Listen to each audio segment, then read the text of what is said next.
शुरू करें? आवाज़ साफ है, ऑडिबल है? I will discuss in detail about qualitative and quantitative research. मात्रात्मक और गुणात्मक अनुसंधान के बारे में विस्तार से चर्चा करेंगे। उससे पहले मैं क्वेश्चन पूछना चाहूँगा, किस भाषा में सुनना पसंद करेंगे? इंग्लिश, हिंदी और हिंदी में पूरा। इंग्लिश के कुछ बिल्कुल भी नहीं आने चाहिए शब्द? आ सकते हैं ना थोड़े बहुत? मेरी बात से सहमत होंगे आप? कुछ शब्द हम इंग्लिश में आसानी से समझ सकते हैं यदि तुलना करें इंग्लिश के साथ, तो इंग्लिश की तुलना में। तो मात्रात्मक और गुणात्मक अनुसंधान के बारे में विस्तार से चर्चा करने वाले हैं।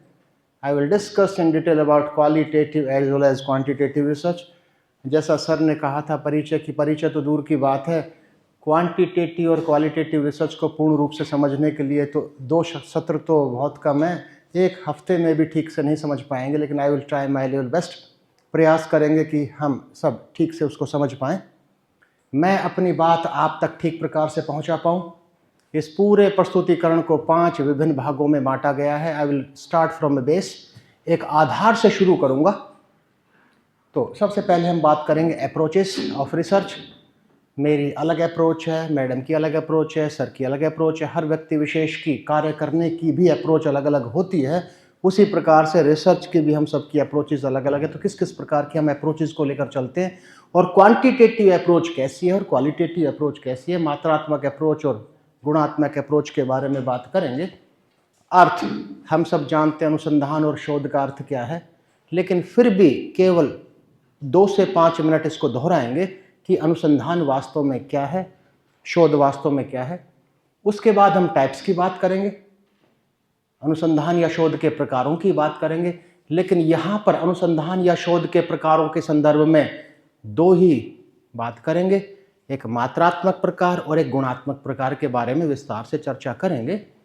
और अगले भाग में स्टेप्स, पूरी यात्रा के बारे में कि what will be your starting line and what will be your finishing line, कि आपकी आरंभिक रेखा क्या होगी और अंतिम रेखा क्या होगी, आरंभिक से अंतिम रेखा तक हमें क्या क्या करना है, उस सब की विस्तार से चर्चा करेंगे। और अंतिम भाग जो कि सबसे महत्वपूर्ण भाग है, I will spend most of the time to discuss this. अधिकतर मैं अपने सत्रों का समय डेटा एनालिसिस, आंकड़ों के विश्लेषण के लिए यूज करूंगा। तो शुरू करते हैं पहले अप्रोचेस ऑफ रिसर्च। पहले भाग से शुरू करते हैं अप्रोचेस ऑफ रिसर्च। यदि हम अप्रोचेस की बात करें तो 2 ही प्रकार की अप्रोच होती हैं। पहला theory development approach. The first approach is known as theory development approach. This is based on logics, तर्कों पर आधारित है। वैसे तो अनुसंधान या शोध का हर क्षेत्र तर्कों पर आधारित है, तो यह भी तर्कों पर आधारित है, लेकिन फिर भी वी विल डिफरेंशिएट, हम अंतर स्पष्ट करेंगे कि पहली अप्रोच और दूसरे प्रकार के अप्रोच में वास्तविक अंतर है क्या। Scientific laws are inferred from a particular fact और ऑब्जर्वेशनल एविडेंसेस। जितने भी हमारे पास ऑब्जर्वेशनल एविडेंसेस होते हैं, उन ऑब्जर्वेशनल एविडेंसेस के आधार पर हम सिद्धांत की उत्पत्ति करते हैं, और जो किस पर आधारित होते हैं, लॉजिक्स पर, तर्कों पर। और इसको विस्तार में जानने का प्रयास करेंगे। अभी संक्षिप्त में हमने जानने का प्रयास किया। और दूसरी अप्रोच है टेस्टिंग थ्योरी अप्रोच। देखिए, जो पहली अप्रोच थी वो अप्रोच ऑब्जर्वेशन से शुरू हुई। We should keep in the entirety of our mind, हम मस्तिष्क में बैठा लें कि वो हमारे ऑब्जर्वेशन से शुरू हुई और अंत कहाँ हुई, क्रिएशन ऑफ द थ्योरी, सिद्धांत की उत्पत्ति कर दी। दूसरी तरफ this emphasises that theories come first then observations. ये कहते नहीं भाई, संभव नहीं है, ऑब्जर्वेशंस के आधार पर थ्योरी नहीं, पहले सिद्धांत आते हैं, फिर सिद्धांत के आधार पर ऑब्जर्वेशंस। ठीक उलट इन्होंने कहा है। अकॉर्डिंग टू डिटेक्टिविस्ट, जो इस अप्रोच को जो मानते हैं, टेस्टिंग थ्योरी अप्रोच को मानते हैं, उनको हम कहते हैं डिटेक्टिविस्ट। वो कहते हैं कि ये पहली approach theory development approach means inductivism है, ये इनवैलिड है। क्यों इनवैलिड है बताया, because scientific theories can not be proved from a particular observation. किसी एक ऑब्जर्वेशन के आधार पर किसी भी वैज्ञानिक सिद्धांत को सिद्ध नहीं किया जा सकता, इनका मानना है। हमने संक्षिप्त में दोनों अप्रोचेस की बात की थी।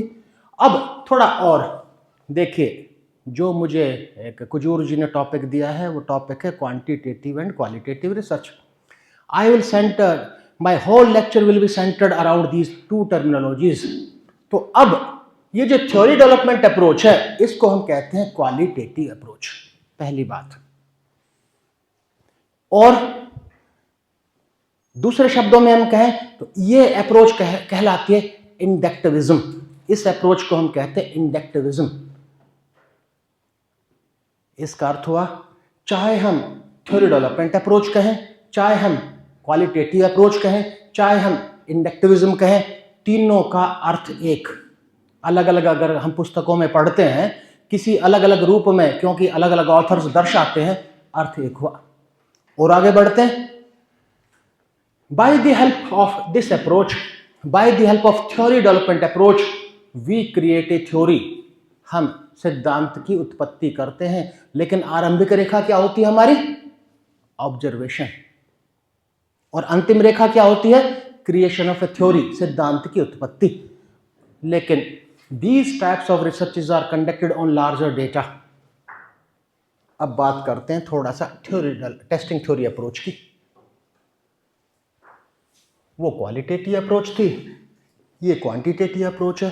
This testing theory approach is known as quantitative approach. इस टेस्टिंग थ्योरी अप्रोच को हम क्वांटिटेटिव अप्रोच कहते हैं, और इस क्वालिटेटिव अप्रोच को हमने इंडक्टिविज्म कहा था, इसको ठीक उल्टा हम कहते हैं डिडक्टिविज्म। अब थोड़ा सा और गहराई में जानने का, पहले तो संक्षिप्त में बात करें। पहली approach qualitative approach. Qualitative approach की भाई अनुसंधान तो एक प्रक्रिया है ना, तो ये एक ऐसी प्रक्रिया है कहीं ना कहीं से आरंभ होगी और कहीं ना कहीं इसका अंत होगा। तो उसी को दोहराते हैं जो पहले स्लाइड में हमने बात की थी कि साइंटिफिक लॉज और थ्योरी से शुरू हुई क्वालिटेटिव अप्रोच और फैक्ट ऑब्जर्वेशनल एविडेंसेस पर खत्म हुई। दूसरी अप्रोच की बात करते हैं। दूसरी अप्रोच हमारी है जो ऑब्जर्वेशन से शुरू हुई और साइंटिफिक लॉज पर समाप्त। दोनों को देखते हैं एक बार, दोबारा से देखिए। थ्योरीज से शुरू हुई ऑब्जर्वेशन पर, और दूसरे की हम बात करते हैं ऑब्जर्वेशन से शुरू हुई और क्रिएशन ऑफ साइंटिफिक लॉज में साइंटिफिक थ्योरीज। लेकिन सबसे महत्वपूर्ण बात हम सब के लिए है, अगर हम और गहराई से बात करें, इंपॉर्टेंट पॉइंट इज, निष्कर्ष निकालते हैं, we all are from academic pursuits. हम सब शिक्षा के क्षेत्र से जुड़े हैं, शैक्षिक पेशे से जुड़े हैं, अनुसंधान से जुड़े हैं, शोध से जुड़े हैं। तो हम दोनों प्रकार के अनुसंधान करते हैं, मात्रात्मक भी करते हैं और गुणात्मक भी करते हैं। लेकिन you will be agree with my statement, में आप मेरी बात से सहमत होंगे, there is no sharp line dividing these two approaches. हमने डिस्कशन तो जरूर कर लिया, चर्चा तो जरूर कर ली, लेकिन ऐसी कोई लाइन है जो पूर्ण रूप से स्पष्टता दर्शाए कि ये बिल्कुल एंटायरली डिफरेंट है, ये एंटायरली डिफरेंट है। वी डू डिडक्टिव, हम सब इंक्लूडिंग मी, चाहे सोशियोलॉजी की बात करें, चाहे एजुकेशन की बात करें, चाहे ह्यूमैनिटीज की बात करें, चाहे सोशल साइंसेज की बात करें, हम डिटेक्टिव अप्रोच को करते हैं क्योंकि वी यूज अर्लियर स्टडीज। लेकिन कुल मिलाकर अब तक की चर्चा में ये तीसरा बिंदु स्पष्ट करता है, जो भी हम अनुसंधान करते हैं, आप पीएचडी कर चुके हैं, मैं पीएचडी कर चुका हूं, आप पीएचडी सुपरवाइज कर रहे हैं, जो भी आप अनुसंधान करवाते हैं या करते हैं या कर चुके हैं, हम एक मिक्स्ड अप्रोच को लेकर चलते हैं। मिक्स्ड अप्रोच से मेरा अर्थ है हम क्वांटिटेटिव और क्वालिटेटिव अप्रोच एक साथ लेकर अनुसंधान करते हैं, और मेरी बात से आप सहमत होंगे। कैसे? अगले भागों में स्पष्ट होगा। आगे चलें। Now my story starts. अब मेरी कहानी शुरू होती है मीनिंग से।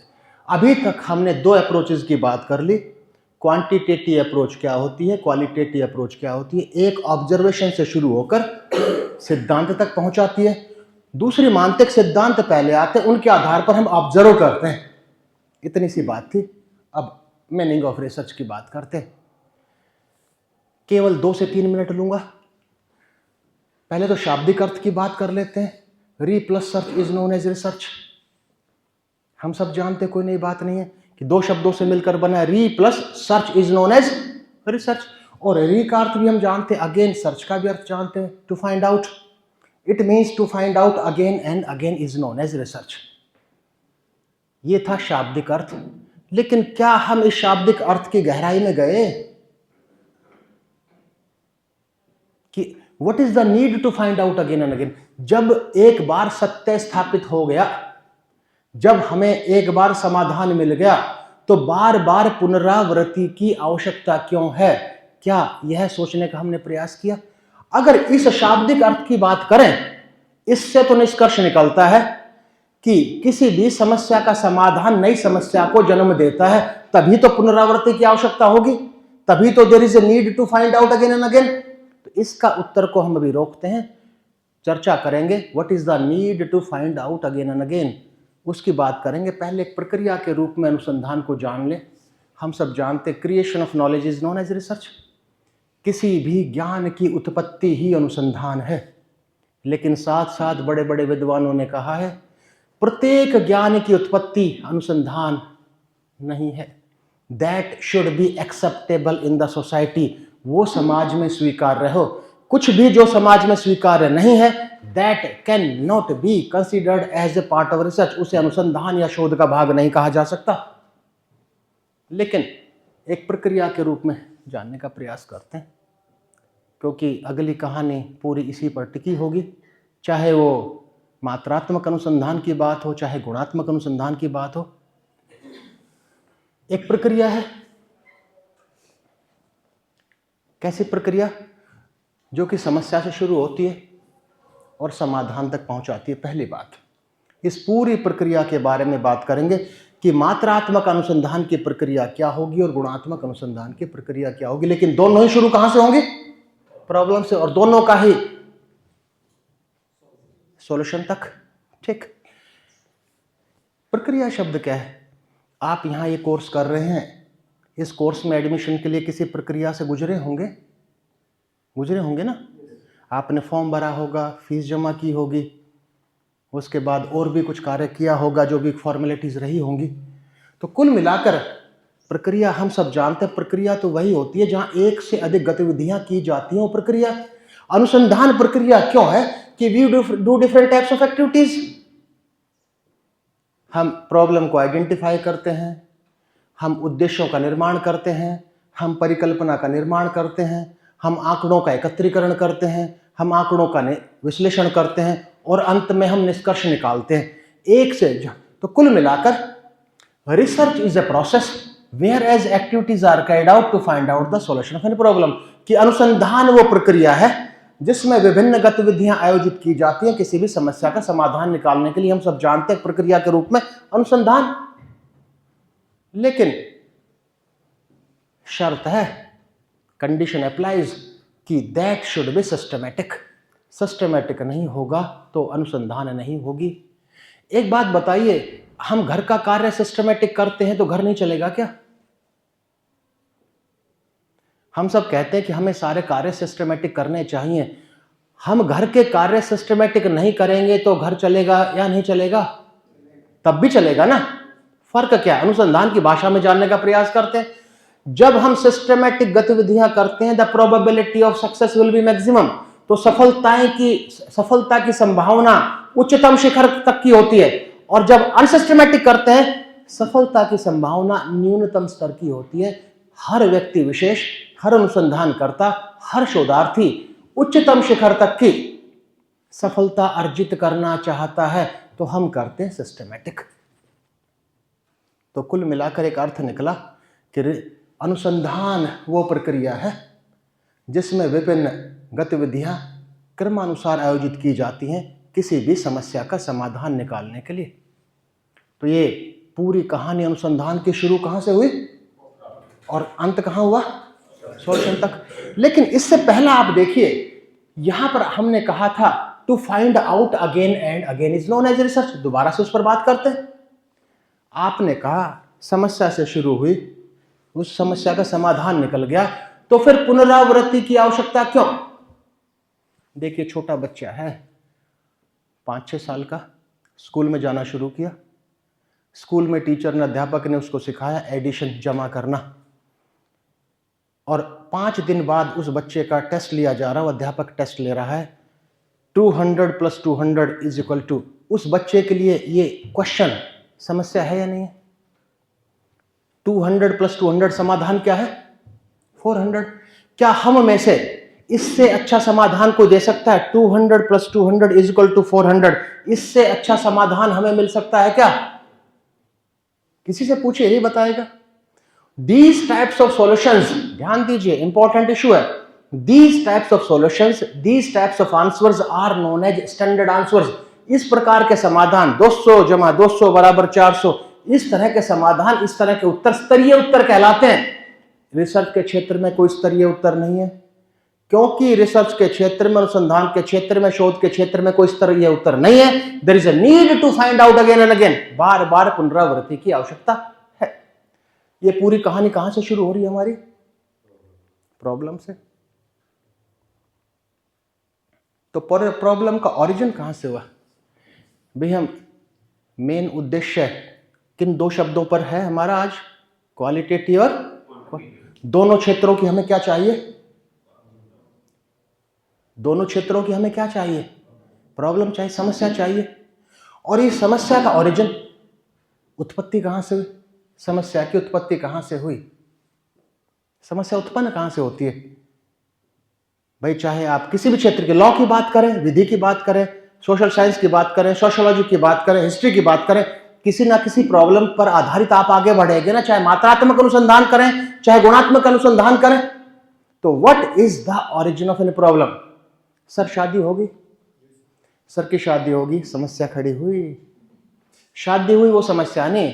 वाइफ ने कहा, gentleman go to market and purchase vegetables, बाजार जाइए, सब्जी खरीद कर लाइए। सब्जी नाम की एक ही वस्तु रही होती तो समस्या नहीं थी कि भाई 20 किलो तोल दो, 1 हफ्ते चलेगी। सर बाजार में गए तो वहां चॉइस थी, चॉइस। भिंडी लूं, आलू लूं, ये लूं, ये लूं। सिद्धांत है, where there is a choice there is a problem. यह सिद्धांत है, यह सत्य है। जहां चॉइस होगी वहां प्रॉब्लम होगी। और इस ब्रह्मांड में चॉइसेस ही चॉइसेस है। या जहां वैरायटी होगी वहां प्रॉब्लम होगी।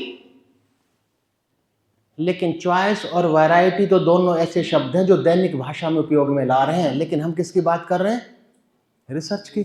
एक शब्द हो रहा है वेरिएंस। जहां वेरिएंस होगा वहां प्रॉब्लम होगी। Variance means differentiation, variance means compactness and scatteredness. लेकिन वेरिएंस भी ऐसा शब्द है जो किससे जुड़ा है? नहीं, रिसर्च का शब्द नहीं है। तो ये अप्लाइड स्टैटिस्टिक्स का है, ये व्यवहारिक सांख्यिकी का है। और हम बात किसकी कर रहे हैं? रिसर्च की। तो एक शब्द आया वेरिएबल। ध्यान दीजिए, अब तक की चर्चा में सबसे महत्वपूर्ण शब्द हमारे सामने है variable. Origin of any problem is variable. Hindi में हम कहेंगे चर।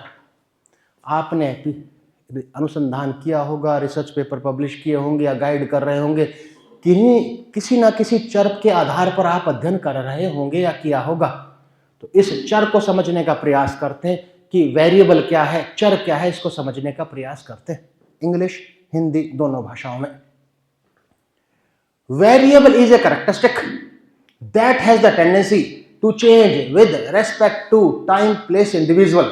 चर वो विशेषता है जो समय अनुसार बदलती हो, जो स्थान अनुसार बदलती हो, जो व्यक्ति अनुसार बदलती हो। आप में से साइकोलॉजी से कौन है? मनोविज्ञान से। साइकोलॉजी का कोई एक चर एग्रेशन है ना, समय अनुसार बदलता है। सुबह गुस्से का स्तर आपका दोपहर में, शाम को समान रहता है? समान रहेगा नहीं। प्लेस यहां पर अलग है, अपने घर जाएंगे अलग है। व्यक्ति अनुसार आपका, जो समय, स्थान और व्यक्ति अनुसार परिवर्तनशील है, that is known as variable. इतनी सी बात है। तो अब क्योंकि मैं दोनों अनुसंधानों के बारे में बात करने का प्रयास करूंगा, लेकिन एक के बारे में तो विस्तार से चर्चा करूंगा, मात्रात्मक के बारे में तो, और पूरे जितने भी हमारे पास अवेलेबल टूल्स एंड टेक्निक्स हैं उनकी भी विस्तार से चर्चा करने के प्रयास करेंगे। तो कुल मिलाकर अब हमें समझना चाहिए वेरिएबल्स को, क्योंकि बार बार वही आएगा कि मात्रात्मक अनुसंधान में भी वेरिएबल की चर्चा होगी, गुणात्मक अनुसंधान में भी वेरिएबल की जगह एक अलग शब्द की चर्चा होगी। वेरिएबल नहीं होगा, वो शब्द आएगा भी आपके सामने, वेरिएबल। ये बताइए, टाइप्स की बात करें, टाइप्स मीन्स क्लासिफिकेशन, वर्गीकरण। इस पूरे समूह को हम विभिन्न वर्गों में बांट सकते हैं। सर बांट दीजिए। सर ने क्लियर कर दिया सब्जेक्ट वाइज। क्या यही हो सकता है? इसका मतलब आपका सब्जेक्ट आधार था तो अलग तरह का था, जेंडर आधार था तो मेल फीमेल था। तो अलग अलग हम पुस्तकें पढ़ते हैं तो अलग अलग ऑथर्स ने अलग अलग आधारों के आधार पर अलग अलग तरह का वर्गीकरण दर्शाया है। तो मैं केवल 2 वर्गीकरणों की बात करूंगा, 2 विभिन्न आधारों के आधार पर। पहले वर्गीकरण का आधार है on the basis of A causal model, causal model के आधार पर। पहला है कॉजल मॉडल के आधार पर। अब प्रश्न उठा कि ये वेरिएबल्स का वर्गीकरण, ये चरों का वर्गीकरण किस प्रकार के अनुसंधान के लिए एप्लीकेबल है, लागू है। तो यदि हम प्रायोगिक अनुसंधान आयोजित करना चाहते हैं उस दशा में ये कॉजल मॉडल वाला होगा। क्लियर हुआ? तो कॉजल मॉडल के आधार पर जितने भी चर हैं, जितने भी वेरिएबल्स हैं, हम 3 विभिन्न प्रकारों में बांटते हैं, चौथा प्रकार नहीं। पहला है इंडिपेंडेंट वेरिएबल, बार बार चर्चा होगी जब हम मात्रात्मक अनुसंधान की बात करेंगे। पहला है इंडिपेंडेंट वेरिएबल, स्वतंत्र चर। एक काल्पनिक उदाहरण लेते हैं। सर सुबह की सैर तो सभी करते होंगे। Effect of morning walk on aggression, सुबह की सैर का गुस्से पर प्रभाव। इस प्रकार का अनुसंधान किया जा सकता है। किसका प्रभाव देखना चाहते हैं आप? सुबह की सैर का किस पर प्रभाव देखना चाहते हैं? अगर प्रभाव पड़ेगा तो आप कहेंगे भी सैर कीजिए यदि गुस्से पर नियंत्रण है, नहीं प्रभाव पड़ेगा तो आप कहेंगे भी सुबह की सैर करना बेकार है। तो रिसर्च की भाषा में independent variable is known as treatment, इसको कहा जाता उपचार। और हमारे इस काल्पनिक उदाहरण में उपचार क्या है? Morning walk. मॉर्निंग नाम के उपचार का प्रभाव देख रहे हैं। अगला है डिपेंडेंट वेरिएबल। इस काल्पनिक उदाहरण में इंडिपेंडेंट वेरिएबल मॉर्निंग वॉक है और डिपेंडेंट वेरिएबल एग्रेशन हो गया। Dependent variable is aggression. लेकिन आप किसका प्रभाव देख रहे हैं? मॉर्निंग वॉक का। किस पर देख रहे हैं? एग्रेशन पर, जो कभी नहीं होता। दुनिया भर के चर, दुनिया भर के ताम झाम अपना प्रभाव साथ साथ छोड़ते हैं। May be heredity, may be environment, may be climatic conditions. हमारा इस काल्पनिक उदाहरण में अनुसंधानकर्ता का उद्देश्य केवल मॉर्निंग वॉक का प्रभाव ज्ञात करना है, लेकिन उसके साथ साथ जो दूसरे चर भी साथ साथ प्रभाव छोड़ रहे हैं, these are known as confounding variables. वो कहलाते हैं कंफाउंडिंग वेरिएबल्स, जो जिसका प्रभाव ज्ञात करना हमारा उद्देश्य नहीं है। क्लियर हुआ? अब ये कंफाउंडिंग वेरिएबल 2 तरह के हो सकते हैं। Confounding variables are subdivided into 2 different categories. One is intervening variable. We cannot control. हम नियंत्रित नहीं कर सकते, वो हमारी लिमिटेशन होंगी, वो हमारी सीमाएं होंगी। Example climatic conditions, humidity. आप इंद्रदेव को आदेश तो देंगे नहीं कि कल बारिश मत करना, जो होना है वो होना है, वो हमारे अध्ययन की सीमाएं कहलाएंगे।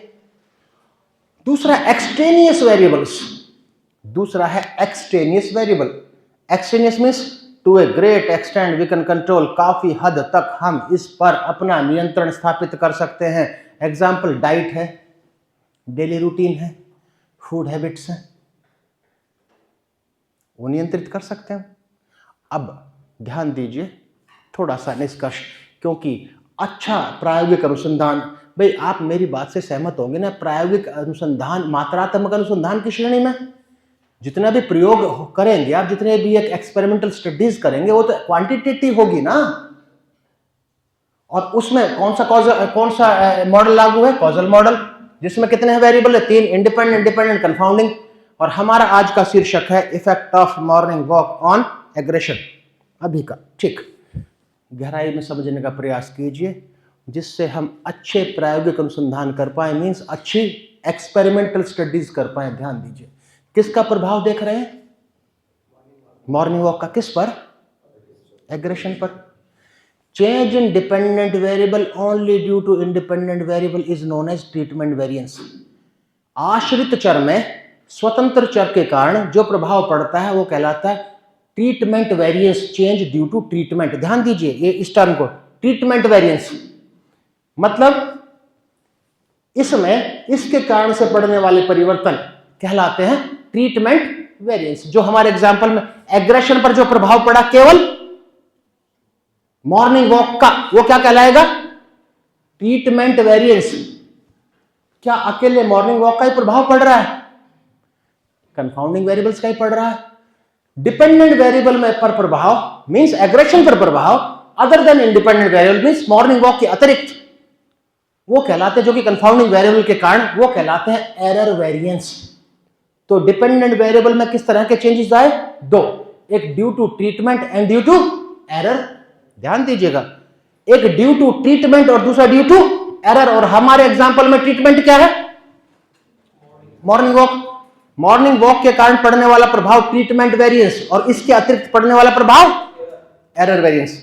कुल मिलाकर जिस सिद्धांत पर हमें एक प्रायोगिक अध्ययन आयोजित करना है, ध्यान रहे, वो सिद्धांत है maximisation of treatment variance and minimisation of error variance. हमें ऐसा कुछ करना है, ऐसी सांख्यिकी तकनीक का उपयोग करना है, उस अभिकल्प का, उस डिजाइन का उपयोग करना है जिसमें इस सिद्धांत की पूर्ति हो। और सिद्धांत क्या है? Maximisation of treatment variance and minimisation of error variance. तो कितना एक सटीक वाक्य है। इससे तो अर्थ हुआ, हम कह रहे हैं मिनिमाइजेशन ऑफ एरर वेरिएंस, इसका अर्थ हुआ कि we can minimise the error variance. हम एरर वेरिएंस को कम से कम कर सकते हैं। Error variance can not be eliminated. Error variance को नकार नहीं सकते। एक अनुसंधानकर्ता प्रयास कर सकता है कि एरर वेरिएंस को कम से कम किया जा सके। क्लियर हुआ? हमने किस मॉडल की बात की?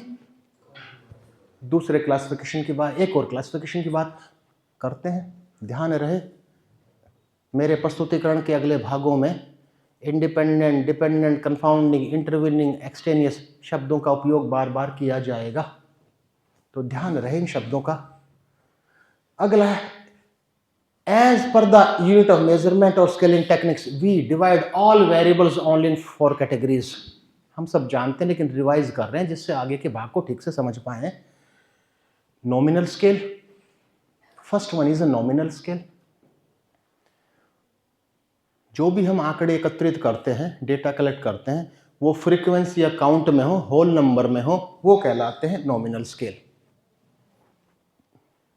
एग्जाम्पल, जेंडर वेरिएबल है। जेंडर मीन्स 50 मेल है, 45 फीमेल है। आप ये तो नहीं कह सकते ना कि 45.5 मेल है, that will be a whole number. Nominal scale means discrete series होगी, होल नंबर होगा। और ये नॉमिनल स्केल दो तरह के हो सकते हैं। पहला डाइको means 2, dichotomous having 2 ends. Example, smoking variable है या नहीं है? स्मोकिंग वेरिएबल है या नहीं है? है ना स्मोकिंग। तो स्मोकिंग है, तो स्मोकिंग एक ऐसा वेरिएबल जो डाइकोटोमियस है, दो ही भागों में, स्मोकर्स, नॉन स्मोकर्स, स्मोक करने वाले, नहीं करने वाले। क्लियर हुआ? अगला है पॉलिटोमियस। तो डाइकोटोमस में कितनी कैटेगरी में वो विभाजित होगा? केवल 2।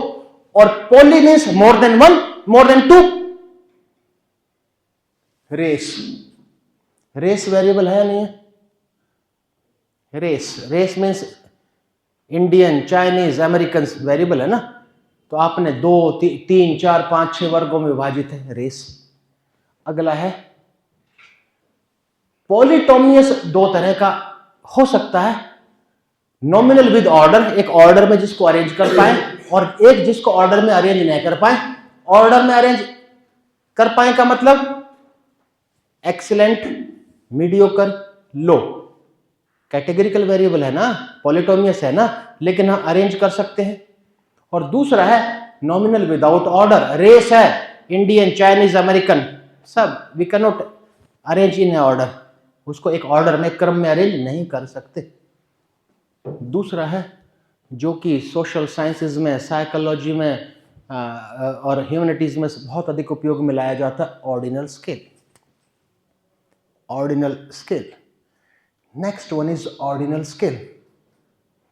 सर ध्यान दीजिए, सर एक्सरसाइज वगैरह करते हैं क्या? एक्सरसाइज वगैरह करते हैं, थोड़ा बहुत करते हैं ना। सर एक्सरसाइज कर रहे थे, वेट ट्रेनिंग कर रहे थे, सर को जर्क लग गया कमर में, अच्छा खासा जर्क लग गया। जर्क लग गया तो पेन होगा, पेन होगा ना।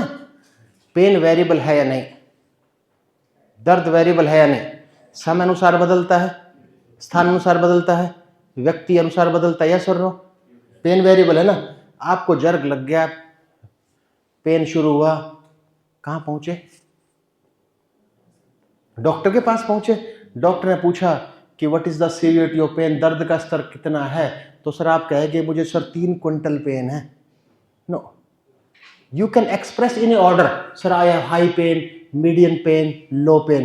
तो कुछ वेरिएबल्स ऐसे हैं जिनका एक्सप्रेशन, जिनकी अभिव्यक्ति एक ऑर्डर में, एक क्रम में ही की जा सकती है। आपके दोस्त हैं, आपके, इनसे पूछ रहा हूं सर इनकी ब्यूटी वेरिएबल है नहीं, सुंदरता। मैं पूछूं कितनी ब्यूटी है, आप कहेंगे 5 सेंटीमीटर ब्यूटी है। आप कहेंगे he has excellent beauty. Beauty is an example of ordinal scale, pain is an example of. तो ऑर्डिनल स्केल का अब सबसे महत्वपूर्ण बात, ऑर्डिनल स्केल का बहुत अधिक उपयोग किस प्रकार के अनुसंधानों में होता है? क्वालिटेटिव रिसर्चेज में। मानते हैं ना इस बात को? अगला interval scale. Interval scale, having same intervals in between but has no fix zero. बीच में समान अंतराल है लेकिन स्थिर शून्य नहीं है, स्थिर जीरो नहीं है, फिक्स जीरो नहीं है। सर हमारे उस एग्जाम्पल में साइकोलॉजी वाले सर से मेरा प्रश्न है, सर जो हमारा काल्पनिक उदाहरण था आज, उसमें हमारा डिपेंडेंट वेरिएबल क्या है? डिपेंडेंट वेरिएबल एग्रेशन है ना सर, एग्रेशन डिपेंडेंट वेरिएबल है। तो एग्रेशन अभी एक्सप्लेन नहीं किया मैंने, एग्रेशन वेरिएबल इंटरवल स्केल की श्रेणी में है। अभी तक कितनी चर्चा क्लियर? क्यों है इसकी बात करते हैं। सर आप हैं और आपके साथी हैं, आपका भी एग्रेशन मेजर किया गया, आपका भी एग्रेशन मेजर किया गया, आपका स्कोर 20 आया, आपका स्कोर 40 आया, तो आप कह सकते हैं कि डबल गुस्से वाले हैं आपसे, हाँ या ना? नहीं कह सकते। Aggression has no fix zero, origin पता ही नहीं हमें, फिक्स जीरो नहीं है। यदि मान लो कि ये 100 किलो के हैं, वो 50 किलो के हैं, हम कह सकते डबल वजन वाले हैं, क्योंकि weight has a fix zero. Clear हो गया? तो एग्रेशन में कोई फिक्स जीरो, जितने भी साइकोलॉजिकल वेरिएबल्स हैं, एग्रेशन है, एंजाइटी है, स्ट्रेस है, डिप्रेशन है, ये सब किस स्केल ऑफ मेजरमेंट में है? इंटरवल में। फिक्स जीरो नहीं है। क्लियर हुआ? और अगला है रेशो, दोनों में केवल इतना ही फर्क है, एक में फिक्स जीरो है। तो वेट किसका एग्जांपल है? रेशो स्केल का। हाइट किसका एग्जांपल है? रेशो स्केल का। एंजाइटी किसका एग्जांपल है? इंटरवल्स। इतनी सी बात, ठीक है। तो ये हमने बात की अभी तक, आगे चलते हैं। अगला टाइप्स ऑफ रिसर्च, मेरा चौथा भाग है। जो अगला भाग है, चौथा और पांचवा, बड़ा इंटरेस्टिंग आपको लगेगा, लेकिन एक आधार बनाना अति आवश्यक है। बिना अच्छे आधार बनाए हुए हम आगे ठीक से नहीं बढ़ पाएंगे।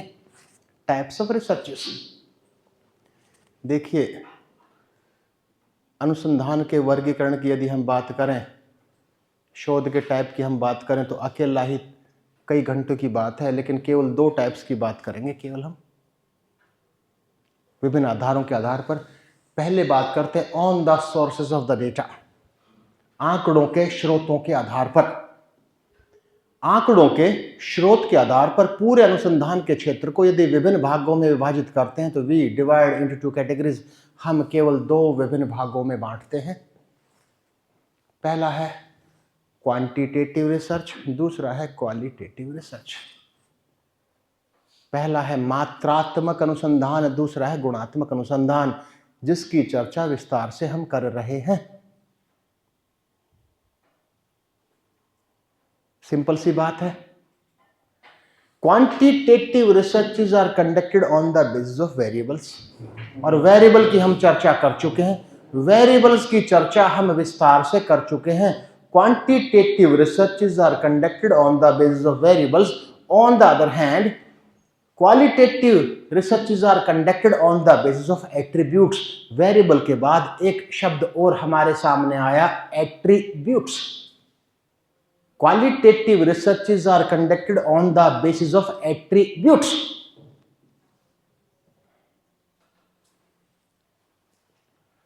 ब्यूटी एट्रीब्यूट था, पेन एट्रीब्यूट था, क्वालिटेटिव कैरेक्टरिस्टिक्स एक गुणात्मक विशेषता जिसका कि एग्जैक्ट न्यूमेरिक वैल्यू में जिसका मापन नहीं किया जा सके। लेकिन महत्वपूर्ण बात है,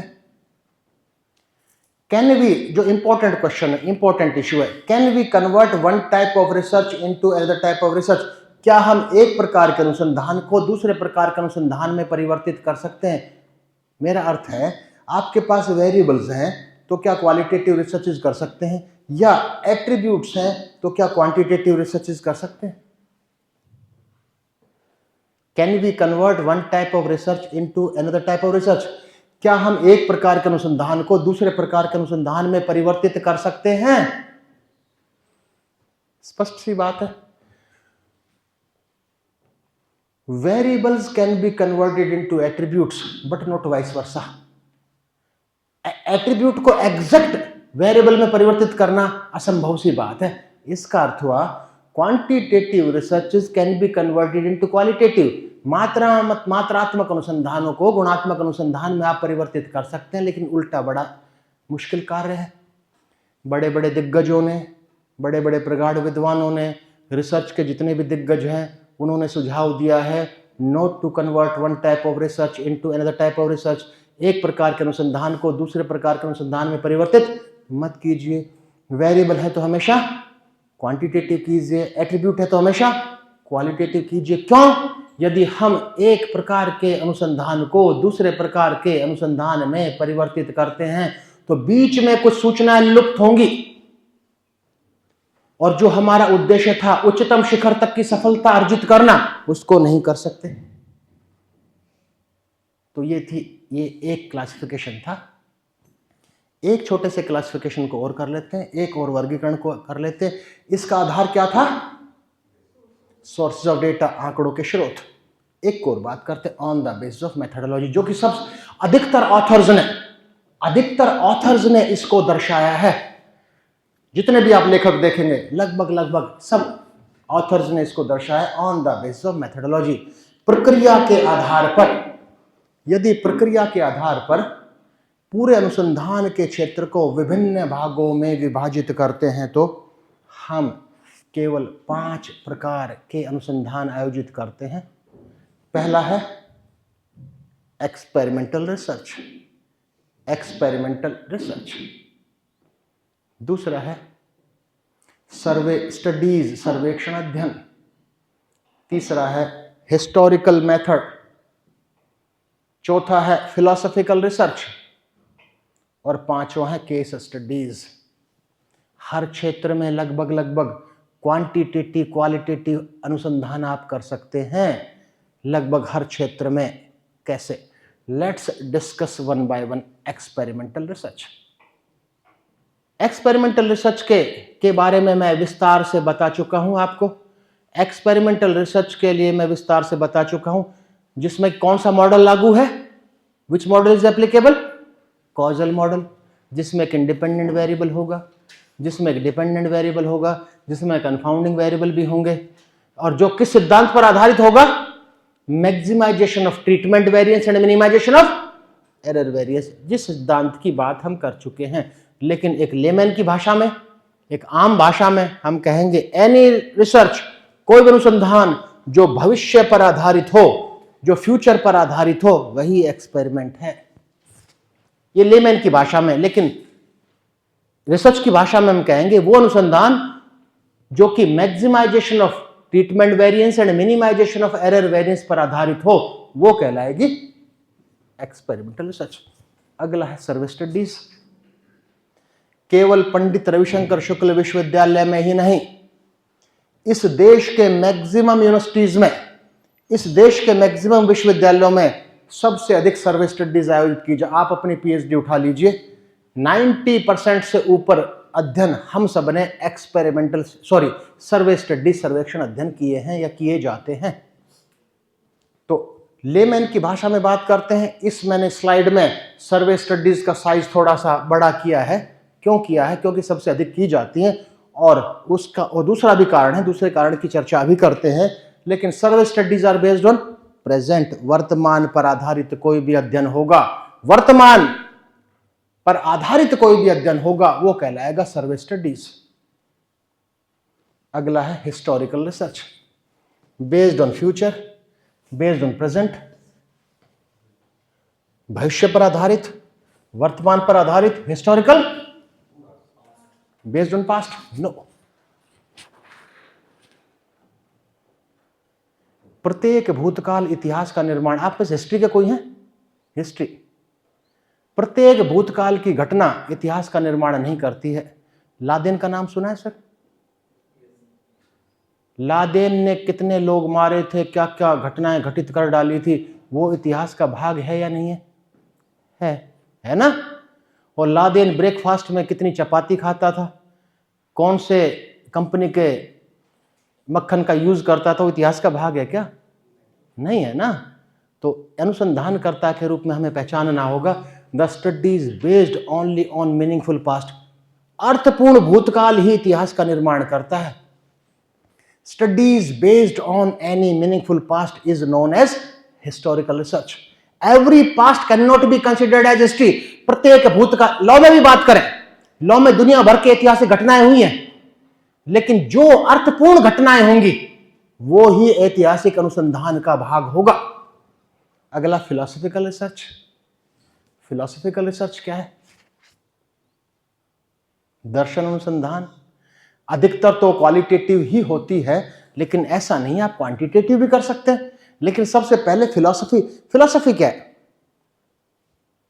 I belong to Haryana, basically मैं हरियाणा से हूं, और हरियाणा में एक मान्यता सी बन गई है, दो लोग आपस में बात करते हैं और एक दूसरे की समझ में नहीं आती तो कहते क्यों फिलॉसफी झाड़ रहा है। ऐसा मानते हैं ना कि जो बहुत ही जटिल सा हो वही फिलॉसफी। ऐसा मान्यता यहां भी है क्या? इस तरह का सोच है ना, पर ऐसा नहीं है। फिलॉसफी है क्या? फिलॉसफी है क्या?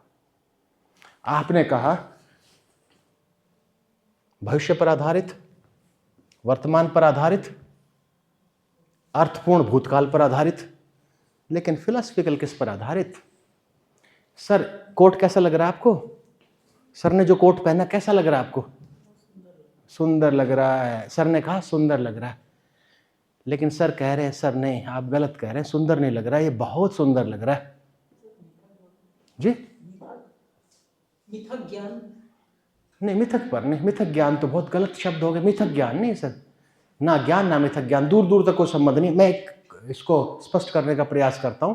आपने कहा सुंदर कोट है, आपने कहा सुंदर नहीं बहुत सुंदर है। सर कह रहे दोनों झूठे, ना सुंदर है ना बहुत सुंदर है, तो बहुत ही बहुत सुंदर है।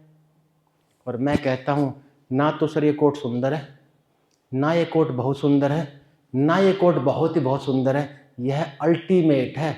Ultimate means that is last. इस संसार में उस सुंदर से बहुत सुंदर, बहुत से बहुत, बहुत बहुत बहुत से बहुत बहुत हो सकता है। Ultimate means last. तो फिलोसफिकल रिसर्च है sir establishment of ultimate reason, ऐसा दृष्टिकोण स्थापित कर देना जो कि आज के दिन अल्टीमेट है, उससे अच्छा हो ही नहीं सकता, वही फिलोसफी है। फिलोसफी है establishment of ultimate reason is known as philosophy. Philosophy में क्या होना चाहिए इस पर बेस्ड? फिलोसफिकल है that is based on logics, वो भी तो लॉजिक पर आधारित है। फिलोसफिकल रिसर्च में एकमात्र ऐसी रिसर्च है जिसमें परिकल्पना के निर्माण के बाद उसका एक्सपेंशन भी करते हैं, जबकि दूसरे प्रकार के अनुसंधानों में एक्सपेंड नहीं की जाती। क्या? हाइपोथेसिस, परिकल्पना। तो कुल मिलाकर एक शब्द मैंने बताया, कौन सा था? विजन, दृष्टिकोण पर, यानी दृष्टिकोण पर आधारित कोई भी अध्ययन होगा वो कहलाएगा फिलोसफिकल रिसर्च। लेकिन समय समय पर बड़े बड़े प्रगाढ़ विद्वानों ने कुछ और शब्द और ऐड कर दिए। Studies based on vision, views, ideas and concepts. कोई भी अध्ययन होगा वो, लेकिन थॉट्स पर आधारित नहीं होगा, विचारों पर। हम महात्मा गांधी के विचार कभी नहीं पढ़ते हैं, हम महात्मा गांधी का विजन पढ़ते हैं, हम महात्मा गांधी के आइडियाज पढ़ते हैं, हम महात्मा गांधी के व्यूज पढ़ते हैं, हम महात्मा गांधी के कंसेप्ट पढ़ते हैं। सुप्रीम कोर्ट के जितने जजेस हैं उन पर कोई अनुसंधान करेंगे तो उनके विचारों पर आधारित नहीं करते, उनके विचार नहीं है, उनके विजन की बात करेंगे। अब बात करते हैं केस स्टडीज। अंतिम है केस स्टडीज। हिंदी में हम कहते हैं वैयक्तिक अध्ययन, वहां पर दो मात्रा, वैयक्तिक अध्ययन, केस स्टडीज। केस स्टडीज किस पर होंगी?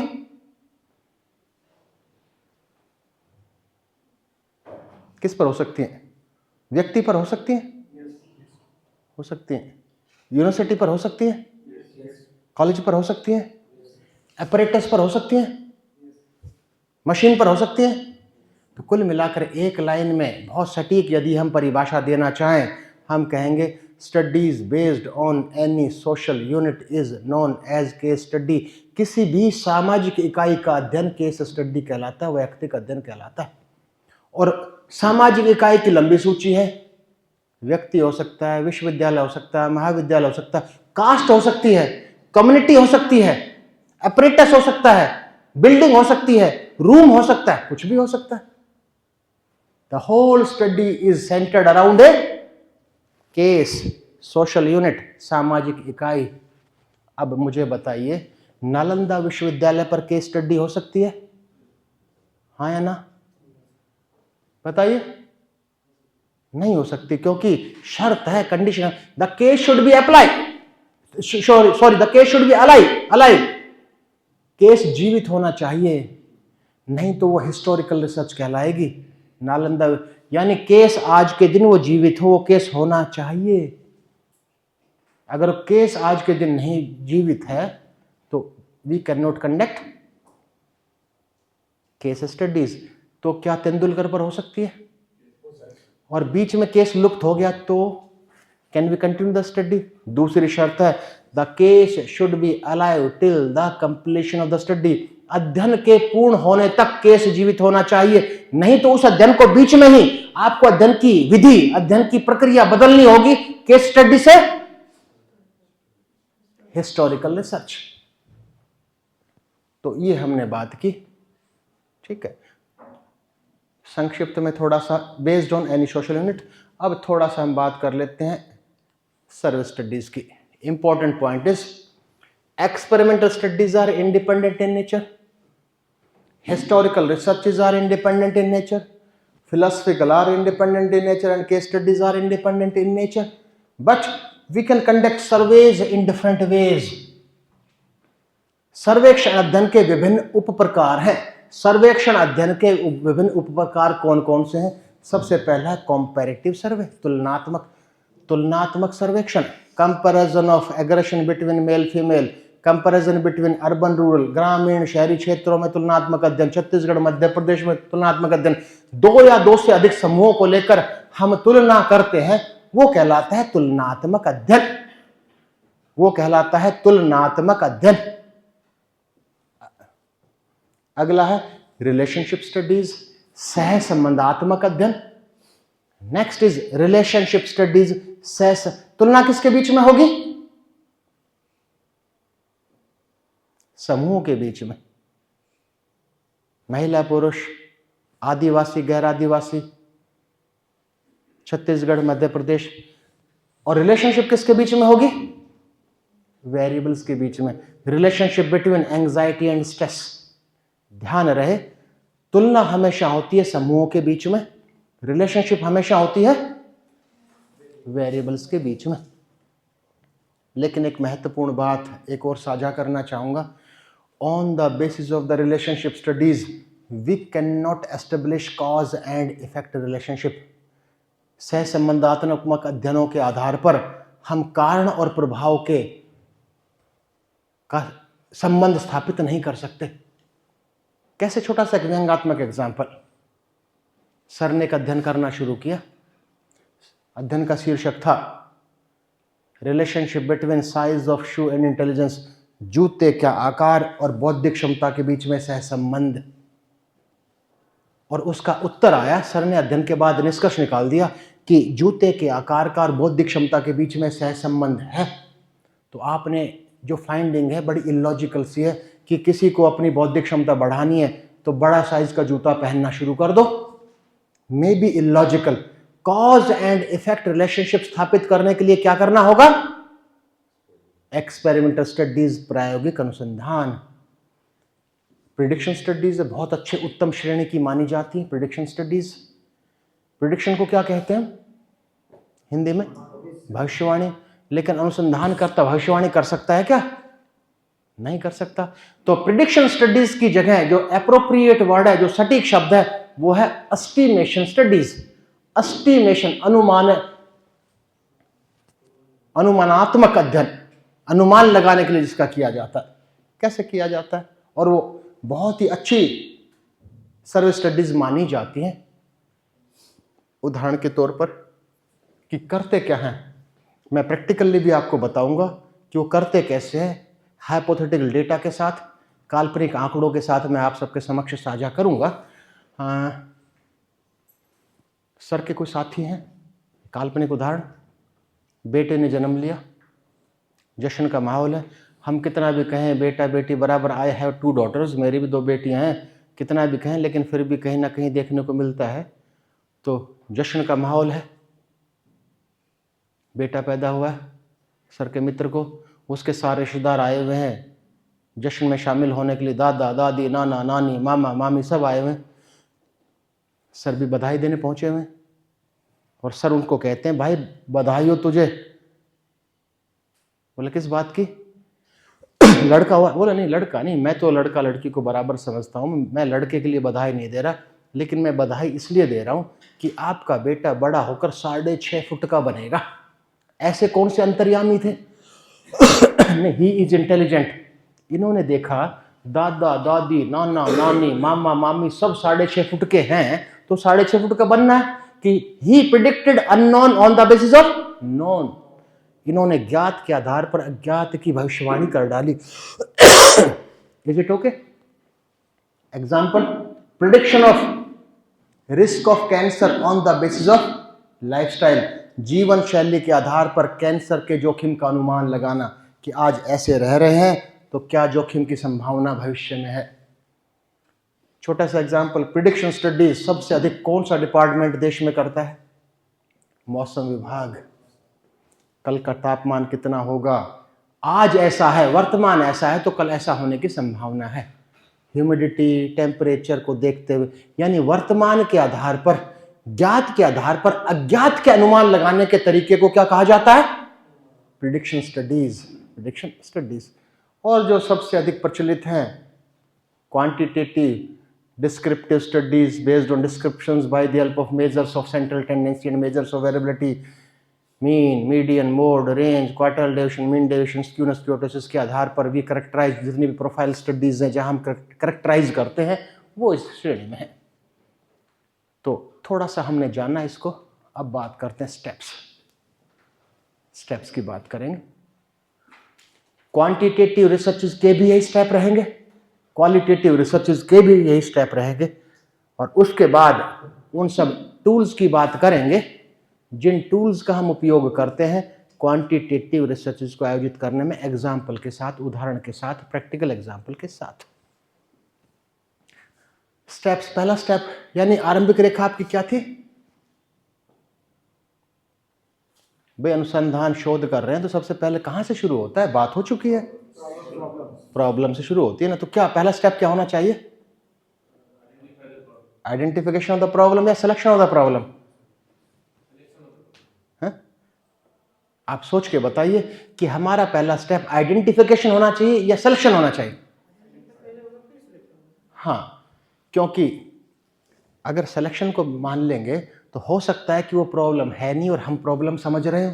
पहले पहचानना तो सीखें, तभी तो सिलेक्शन की बात करेंगे। तो फर्स्ट, इंस्टेड ऑफ सिलेक्शन, चयन नहीं करना है, पहले पहचान, समस्या की पहचान।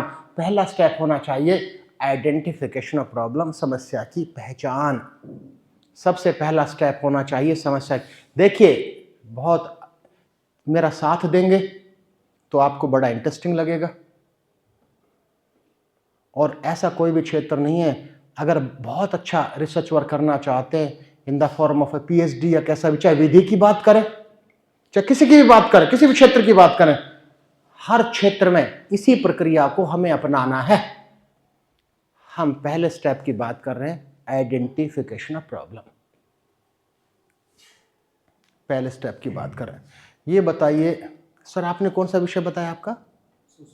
सर ये सोशियोलॉजी विषय है। ये हेट्रोजीनियस है, होमोजीनियस है? एक रूपता है इसमें, अनेकता है?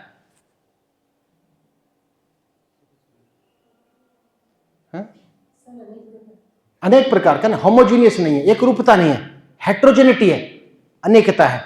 तो क्या हेट्रोजीनियस फील्ड को, सारे अनेकता को लेकर को रिसर्च कर सकते हैं क्या हम?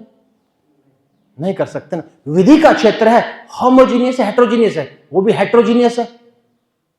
क्रिमिनल लॉ है, दुनिया भर का लॉ है, तीसरा चौथा, यानी कि ना लॉ अकेला, ना अकेला सोशियोलॉजी। जितने भी विषय हैं सभी विषय होमोजीनियस नहीं है, सभी विषय कैसे हैं? हेट्रोजीनियस। और निष्कर्ष निकाला, किसी भी हेट्रोजीनियस फील्ड को लेकर हम अनुसंधान नहीं कर सकते। छोटा सा एग्जांपल लिया मैंने साइकोलॉजी का। साइकोलॉजी का क्षेत्र कैसा है? हेट्रोजीनियस है।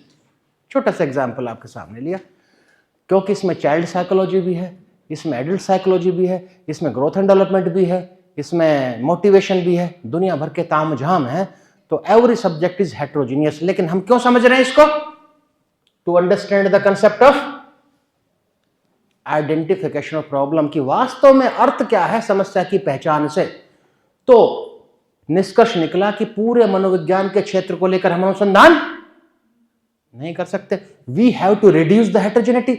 सर साइकोलॉजी के हैं, वो अनुसंधान करना चाहते हैं, कुछ शोध पत्र लिखना चाहते हैं, रिसर्च पेपर लिखना चाहते हैं, तो साइकोलॉजी के क्षेत्र पर उन्होंने चयन किया एक क्षेत्र का, मोटिवेशन की। उनका इंटरेस्ट है मोटिवेशन के क्षेत्र में कार्य करना। तो क्या किया इन्होंने? ही रिड्यूस्ड द हेट्रोजेनिटी। उन्होंने हेट्रोजेनिटी को रिड्यूस कर दिया, यानी साइकोलॉजी का एक छोटा भाग ले लिया। सर आपका विषय है साइकोलॉजी, उसमें से आपने मोटिवेशन लिया। मोटिवेशन हेट्रोजीनियस है, होमोजीनियस है? ये भी हेट्रोजीनियस। इंसेंटिव मोटिवेशन है, अचीवमेंट मोटिवेशन है, दुनिया भर की मोटिवेशन है। और इसको भी सकरा करके सर ने लिया incentive motivation. Identification of problem is nothing, reducing heterogeneity of any subject is known as identification of problem. किसी भी विषय की हेट्रोजेनिटी को रिड्यूस कर देने की प्रक्रिया ही आइडेंटिफिकेशन ऑफ प्रॉब्लम है। अब प्रश्न उठा, to which extend we have to reduce, किस हद तक हमें करना है? हमें करना है till the selection of variables, जब तक हम चरों का चयन न कर ले। ठीक है, ये तो पूरा भाग हुआ थ्योरेटिकल। लेकिन I am going to discuss about 3 different points. मैं 3 विभिन्न बिंदुओं की चर्चा करने वाला हूं। वो 3 बिंदु निर्धारित करेंगे कि yes we have identified the problem.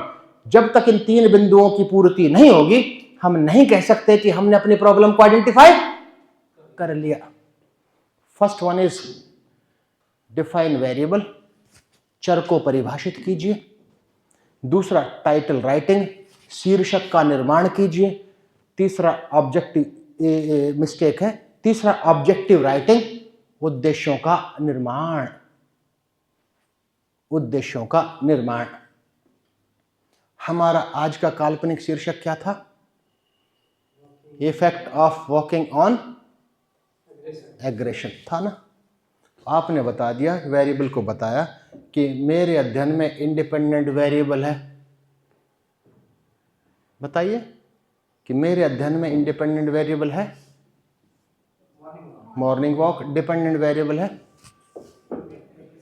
और कंफाउंडिंग वेरिएबल है। सूची बनाइए, daily routine, food habits, social background, humidity, daily routine वगैरह वगैरह। क्लियर हुआ? ये बताया आपने। दूसरा क्या करना है हमें?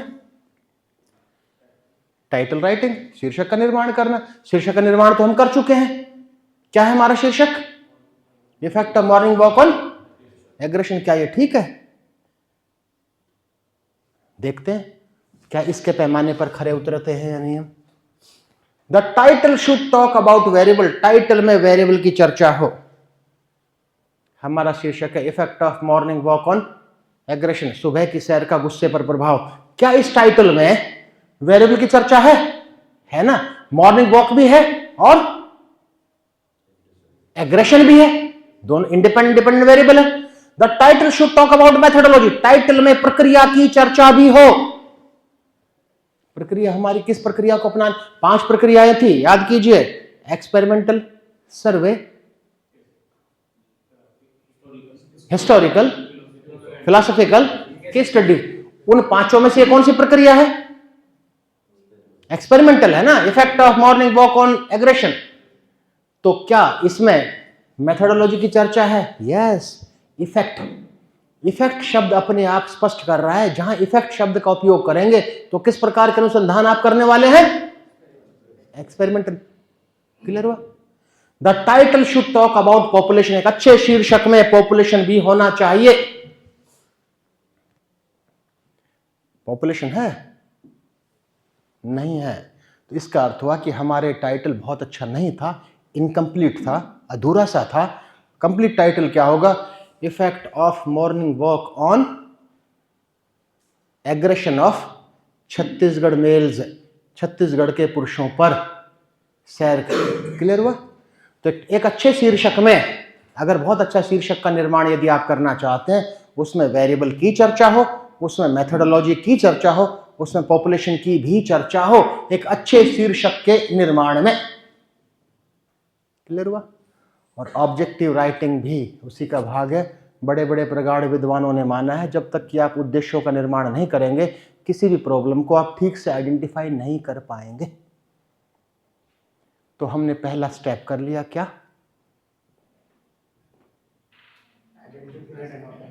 सर ने, आपने सिलेक्शन कहा था, तो सिलेक्शन की बात नहीं, आइडेंटिफिकेशन की प्रक्रिया को अपनाएंगे तो सिलेक्शन तो अपने आप होगा, घटित होगा, सेपरेट स्टेप नहीं होगा। उसके बाद देखिए, यहां कंफ्यूजन नहीं होना चाहिए, डिबेट का इशू नहीं है। अलग अलग ऑथर्स ने अलग अलग स्टेप्स बताए हैं, जो बेस्ट सुटेबल स्टेप्स हैं, जो यथासंभव अच्छे स्टेप्स हैं, उनकी मैं बात आप सबके समक्ष कर रहा हूं। Next step is formulation of hypothesis, परिकल्पना का निर्माण। अगला स्टेप है परिकल्पना का निर्माण। Next step is formulation of hypothesis, परिकल्पना का निर्माण। परिकल्पना क्या है? परिकल्पना क्या है?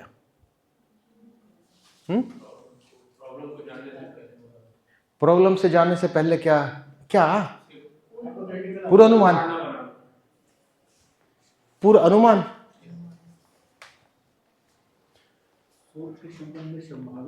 संभावित उत्तर। सर ने कहा, मैडम ने कहा पूर्व अनुमान, आपने कहा शोध का संभावित उत्तर। 2 बातें किताबों में लिखा भी है, लेकिन क्या सही है क्या गलत है, न्यू कंसेप्ट की बात करते हैं। मैडम है, देखिए भाई, मेरी बात से सहमत होंगे, females are more vulnerable than males. महिलाएं साइकोलॉजिकली, मनोविज्ञान के अनुरूप अधिक संवेदनशील होती हैं पुरुषों की तुलना में, मानते हैं? मैडम के भूतकाल में जाते हैं, मास्टर डिग्री का एग्ज़ाम दे रही हैं, कल एग्ज़ाम में अपेयर होने वाली हैं, और सर भी मास्टर डिग्री का एग्ज़ाम दे रहे हैं कल, दोनों ही भूतकाल में गए। तो अधिक संवेदनशील कौन दिखाई दे रही हैं? मैडम दिखाई दे रही हैं, क्योंकि females are more vulnerable than males. Madam के पूरे नोट्स हैं, पूरी तैयारी कर चुकी हैं, पूरी तैयारी है, एक एक चीज़ याद है, हाईली इंटेलिजेंट है, उसके बाद भी हार्ट रेट बढ़ी हुई है संवेदनशीलता के कारण। और अंत में परिकल्पना का निर्माण कर रही हैं, अंदाजा लगा रही हैं, पूरा अनुमान लगा रही हैं, कल के पेपर में कौन कौन से 5 क्वेश्चंस आएंगे। पूरा अनुमान है ना। हनुमान जी की भक्त है, हनुमान जी की मूर्ति के सामने 50 अगरबत्ती जला डाली सुबह से, और अंत में निर्णय ले रही हैं। और हनुमान जी किसके भक्त हैं? राम के आंख बंद करके हनुमान जी के चरणों में रख के राम राम राम, एक तो ये प्रश्न आएगा, राम राम राम, एक ये आएगा, और 5 क्वेश्चन तैयार कर लिए। ये पूरा अनुमान है या नहीं है? और इस पूरा अनुमान का आधार क्या है? हनुमान जी। इस पूरा अनुमान का आधार क्या बनाया इन्होंने? हनुमान जी, कभी गलत नहीं हो सकते। और सर ने पिछले 10 साल के पेपर लिए, ये आया था, ये आया था, ये आया था, अब ये आएगा। ये इनका आधार क्या है पूरा अनुमान का? Previous papers. This can not be considered as hypothesis. ये ऐसा पूर्वानुमान परिकल्पना नहीं है, ऐसा पूर्वानुमान ठीक है, ओनली नया कंसेप्ट है, only intelligent assumptions are known as hypothesis. Every assumption can not be considered as hypothesis, only intelligent assumptions are known as hypothesis. जिसका आधार क्या होगा, बात करते हैं। पहले हाइपोथेसिस के प्रकारों की बात कर लेते हैं, उसके बाद बात करेंगे। दैट शुड बी टेस्टेबल, ऐसी हाइपोथेसिस होनी चाहिए जो टेस्टेबल हो। ऐसा नहीं, एक कॉइन है, ये सिक्के को उछाला तो पूरा अनुमान क्या होगा, हेड या टेल। ऐसा भी नहीं होना चाहिए सिक्के को उछाला जाएगा वो हवा में तैरता ही रहेगा, संभव नहीं है ना। That should not be illogical. कई बार हमारी परिकल्पनाएं इलॉजिकल दिखेंगी आपको, कई बार, कई अच्छे रिसर्च पेपर्स में भी। अब बात करते हैं types of hypothesis. We will discuss in detail about the types of hypothesis. अलग अलग ऑथर्स ने अलग अलग प्रकार का वर्गीकरण किया है, लेकिन यहां पर हम जिस प्रकार के वर्गीकरण की बात कर रहे हैं कि we classify into three categories. पहला है रिसर्च हाइपोथेसिस, दूसरा है स्टैटिस्टिकल हाइपोथेसिस, तीसरा है operational hypothesis. This is the new concept of hypothesis, operational hypothesis. अब तीनों ही दो दो रूपों में होते हैं। नल फॉर्म में भी हो सकता है, अल्टरनेट फॉर्म में भी हो सकता है। Null means the hypothesis of no difference, alternate means hypothesis of a difference. ठीक, लेकिन इस पर हम अधिक समय नष्ट नहीं करते। अब व्हाट शुड, कब कौन सी हाइपोथेसिस का निर्माण करें। हमारा शीर्षक क्या था आज का काल्पनिक, effect of morning walk on the blood pressure of Chhattisgarh में, on the aggression of Chhattisgarh males, था ना ये। एक परिकल्पना हो सकती है प्रभाव नहीं पड़ेगा, एक हो सकती है प्रभाव पड़ेगा, कुछ भी हो सकता है। या एक हो सकती है ऑपरेशनल, जिसकी चर्चा नहीं की है कि वो है क्या। तो एक अच्छी हाइपोथेसिस का आधार क्या होगा, जैसे आधार हनुमान जी था, आधार प्रीवियस रिसर्च पेपर्स थे। परिकल्पना का आधार क्या होगा, लिटरेचर, स्टडीज मींस लिटरेचर, आधार होगा लिटरेचर। समझने का प्रयास करते हैं। और किस परिकल्पना को आप सबसे अच्छा मानते हैं, सबसे अधिक कौन सी परिकल्पना देखने को मिलती है रिसर्च में भी। किस रिसर्च तो मैडम दोनों रूपों में हो सकती है, नल फॉर्म में भी हो सकती है, अल्टरनेट भी हो सकती है। अधिक परिकल्पना कौन सी देखने को मिलती है, नल। क्यों, कई बार मैं आरडीसी में या डीआरसी में देखता हूं तो कहते हैं कि नल हाइपोथेसिस अच्छी है। क्यों अच्छी है ऐसा, अगर वो अच्छी है तो दूसरे तो खत्म हो जानी चाहिए, उसको तो लिटरेचर से हटा ही देना चाहिए, ऐसा नहीं है। किस परिकल्पना का कब उपयोग करें, ये चार्ट आपको पूरी तरह से बताएगा। परिकल्पना का आधार लिटरेचर, शीर्षक का चयन हुआ, आइडेंटिफाई हुआ, आपने लिटरेचर पढ़ना शुरू किया। वी में फेस ओनली टू कंडीशंस, हमारे सामने दो ही परिस्थितियां हो सकती हैं, literature is available, literature is not available, यही हो सकता है ना। कोई तीसरी कंडीशन आ सकती है क्या, उससे संबंधित साहित्य मिला या उससे संबंधित साहित्य नहीं मिला, ये दिशा दशा। और संबंधित साहित्य मिला, इसके संदर्भ में दो और दशा उत्पन्न हो सकती है, सफिशिएंट मिला और इनसफिशिएंट मिला, एक पर्याप्त मिला और एक अपर्याप्त मिला, हो सकती है ना। पॉइंट नंबर 1, यदि लिटरेचर अवेलेबल नहीं है, बिल्कुल ही नया क्षेत्र है, जिस क्षेत्र में आप अनुसंधान या शोध कार्य करने जा रहे हैं, यदि लिटरेचर अवेलेबल नहीं है, इस दशा में नल हाइपोथेसिस का निर्माण करना होगा। कि यह परिकल्पना की जाती है कि इसका इस पर प्रभाव नहीं पड़ेगा, यह परिकल्पना की जाती है कि इसमें अंतर नहीं होगा। शून्य परिकल्पना, नकारात्मक कब सोचोगे, जब आपके पास लिटरेचर अवेलेबल नहीं है। तो आजकल कोई ऐसा क्षेत्र है जहां लिटरेचर अवेलेबल ना हो, है कोई क्षेत्र ऐसा, मिलता है शायद, ना के बराबर। तो क्या शून्य परिकल्पना होनी चाहिए,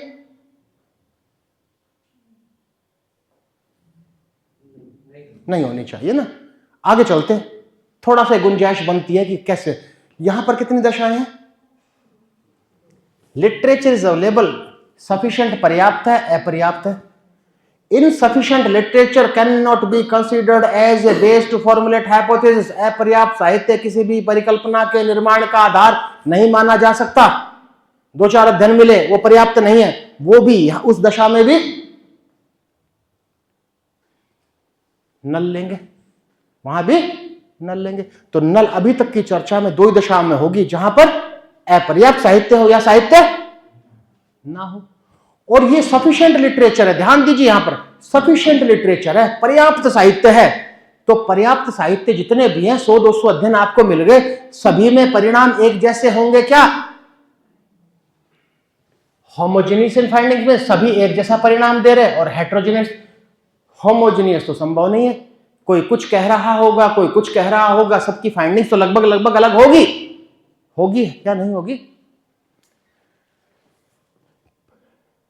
साहित्य उपलब्ध है, पर्याप्त है, सभी की खोजों में होमोजेनिटी है। तो यहां पर आपके पास 2 ही ऑप्शन बनते हैं कि नल फॉर्म में या अल्टरनेट फॉर्म में, जो भी उनमें दर्शाया गया हो। Is it okay? लेकिन सबसे अधिक कंडीशन, मेरी बात, you will be agree with my statement, आप मेरी बात से सहमत होंगे, सबसे अधिक दशा आज के दिन क्या उत्पन्न होती है कि sufficient literature is available but there is heterogeneity in findings। साहित्य तो पर्याप्त मिलेगा, लेकिन सबकी अलग अलग कहानियां होंगी उसमें। यह दशा सबसे अधिक उत्पन्न होगी, हां या ना? होगी ना? तो बस सफिशिएंट लिटरेचर हो, हेटेरोजेनिटी फाइंडिंग्स में हो, वहां पर आंख बंद करके हमें ऑपरेशनल हाइपोथेसिस का निर्माण करना चाहिए। तो सबसे अधिक कंडीशन आज के दिन किस हाइपोथेसिस का स्कोप बढ़ा? ऑपरेशनल का। अब इसको समझते हैं, ऑपरेशनल हाइपोथेसिस है क्या? वी विल डिस्कस कि what do you mean by operational hypothesis. हमारा आज का काल्पनिक उदाहरण क्या था? प्रभाव। किसी, सबने कहा, किसी ने कहा बढ़ता है, किसी ने कहा घटता है, किसी ने कहा प्रभाव नहीं पड़ता। अनुसंधानकर्ता फंस गया कि मैं किसकी बात को मानकर परिकल्पना का निर्माण करूं। इंडिपेंडेंट वेरिएबल क्या है इस काल्पनिक उदाहरण में? Morning walk. तो मॉर्निंग वॉक सबने एक समय दी होगी क्या? किसी ने मॉर्निंग में करवाई होगी, किसी ने गर्मियों में करवाई होगी, किसी ने सर्दियों में करवाई होगी, किसी ने अलग ह्यूमिडिटी में करवाई होगी, किसी ने 1 घंटे की करवाई होगी, किसी ने केवल 15 मिनट की करवाई होगी। इंडिपेंडेंट वेरिएबल की प्रकृति अलग अलग रही होगी। और डिपेंडेंट वेरिएबल का मापन, एग्रेशन का, किसी ने किसी टूल का उपयोग किया होगा, किसी ने किसी टूल का उपयोग किया होगा, वो टूल का भी तो अंतर पड़ेगा। कुल मिलाकर ऑपरेशनल हाइपोथेसिस में मुख्य बात, we explain independent and dependent variable in detail in operational hypothesis. Operational hypothesis में स्वतंत्र और आश्रित चर को विस्तारित रूप से हम उसका वर्णन करते हैं। उदाहरण, यह परिकल्पना की जाती है कि मॉर्निंग वॉक का ब्लड प्रेशर, उस पर एग्रेशन पर प्रभाव नहीं पड़ेगा या पड़ेगा यदि मॉर्निंग वॉक सुबह 6 से 7 बजे इतनी स्पीड से, इस समय पर, इतनी ह्यूमिडिटी में, इतने टेम्परेचर में करवाई जाए, और डिपेंडेंट वेरिएबल आश्रित चर का मापन फला फला टूल से किया जाए। कुल मिलाकर हमें इसमें एक्सप्लेन करना होता है किस किस को? डिपेंडेंट और इंडिपेंडेंट वेरिएबल को विस्तार से। क्लियर हुआ? तो हमने कितने स्टेप्स की बात कर ली? कहां 3 की कर ली मैडम? कहां 4 की कर ली हमने? हमने कितने स्टेप्स की, कितने चरणों की बात कर ली? 2 ही मैडम। हमने आइडेंटिफिकेशन ऑफ प्रॉब्लम की बात की है और केवल फॉर्मुलेशन ऑफ हाइपोथेसिस की बात की है। अब आप क्या करने वाले हो? कलेक्शन ऑफ डेटा, आंकड़ों का एकत्रीकरण आप करने वाले हो। 3rd step is collection of data. जो मैं पहले बता चुका हूं, सबसे अधिक चर्चा तो हम इससे अगले स्टेप की करेंगे। अगला स्टेप हमने लिया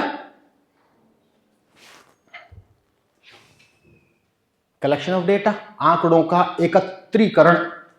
next step is collection of data, आंकड़ों का एकत्रीकरण। कहां से लेंगे?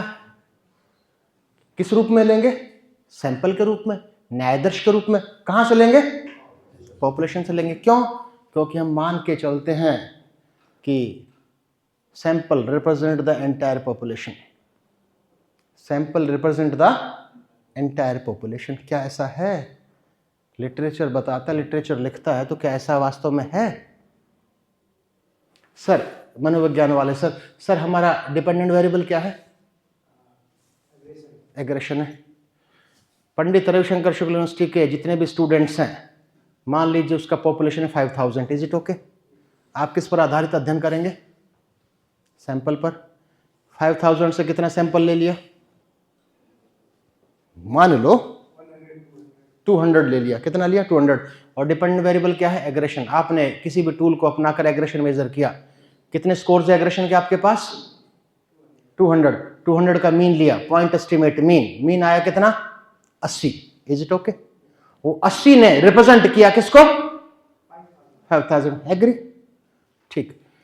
विश्वविद्यालय के पास पैसा बहुत है, रिच है बहुत ज्यादा, वाइस चांसलर ने आपको बुलाया, gentleman repeat the same study, वही 5000 है। रेंडमली आपको दोबारा से 200 उससे निकालने हैं, दोबारा से आपको एग्रेशन मेजर करना है और 200 स्कोर का फिर मीन लेना है। तो क्या 80 आएगा? नहीं होगा, हो ही नहीं सकता, ना के बराबर है। 0% चांसेस है रिपीट। ठीक है। और you repeated the same study 10 times. माननीय कुलपति ने कहा 10 बार रिपीट करो, पैसा बहुत है। आपने इस अध्ययन को 10 बार किया और 10 के 10 बार रिजल्ट्स अलग अलग। थोड़ी देर पहले तो हम कह रहे थे कि sample represent the entire population, थोड़ी देर पहले हम बात कर रहे थे कि सैंपल एंटायर पॉपुलेशन को रिप्रेजेंट कर रहा है, लेकिन यहां पर हम कह रहे हैं 10 बार किया और 10 के 10 बार परिणाम अलग। तो फिर कैसा रिप्रेजेंटेशन? उसके लिए हमारे पास आया सेंटर लिमिट थ्योरम का कंसेप्ट। सेंटर लिमिट थ्योरम का कंसेप्ट आया। आपने अध्ययन को कितनी बार रिपीट किया था? 10 बार। सेंटर लिमिट थ्योरम कहती है mean of all mean will give the accurate result. सभी माध्यों का माध्य सही रिजल्ट देगा। और कितने माध्य आपके पास? सभी माध्यों का माध्य। कितने माध्य आपके पास है? 10 माध्यों का माध्य। क्या प्रैक्टिकली, क्या व्यवहारिक रूप से संभव है? क्या व्यवहारिक रूप संभव है? नहीं है ना सर। तो हमें इसका पैरेलल आंसर चाहिए, हमें इसका पैरेलल आंसर चाहिए। And the parallel answer is given by confidence interval. ध्यान दीजिए, एक अब तक के मेरे वक्तव्यों में सबसे महत्वपूर्ण सूचना है, यदि आप मात्रात्मक अनुसंधान करते हो तो कॉन्फिडेंस इंटरवल को अनिवार्य रूप से सम्मिलित करिए। क्यों? चर्चा करते। कॉन्फिडेंस इंटरवल को अनिवार्य रूप से सम्मिलित कीजिए। ठीक है। क्यों करिए? इसका उत्तर चाहिए हमें कि व्हाई टू इंक्लूड। हमें पता होना चाहिए कि क्यों इंक्लूड करें। ये बताइए, मौसम विभाग अनुसंधान करता है या नहीं करता? तो क्या मुख्य अनुसंधान क्या करता है? कोई एक एग्जाम्पल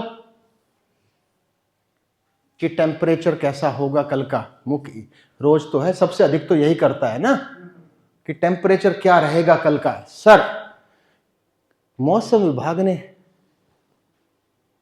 अनुमान लगाया, अनुसंधान किया और कहा कि कल का टेम्परेचर 5 से 50 डिग्री के बीच में रहेगा। ध्यान से सुनिए, 5 से 50 डिग्री के बीच में रहेगा। तो आप सर्दी के कपड़े निकाल कर रखेंगे या कल गर्मी के?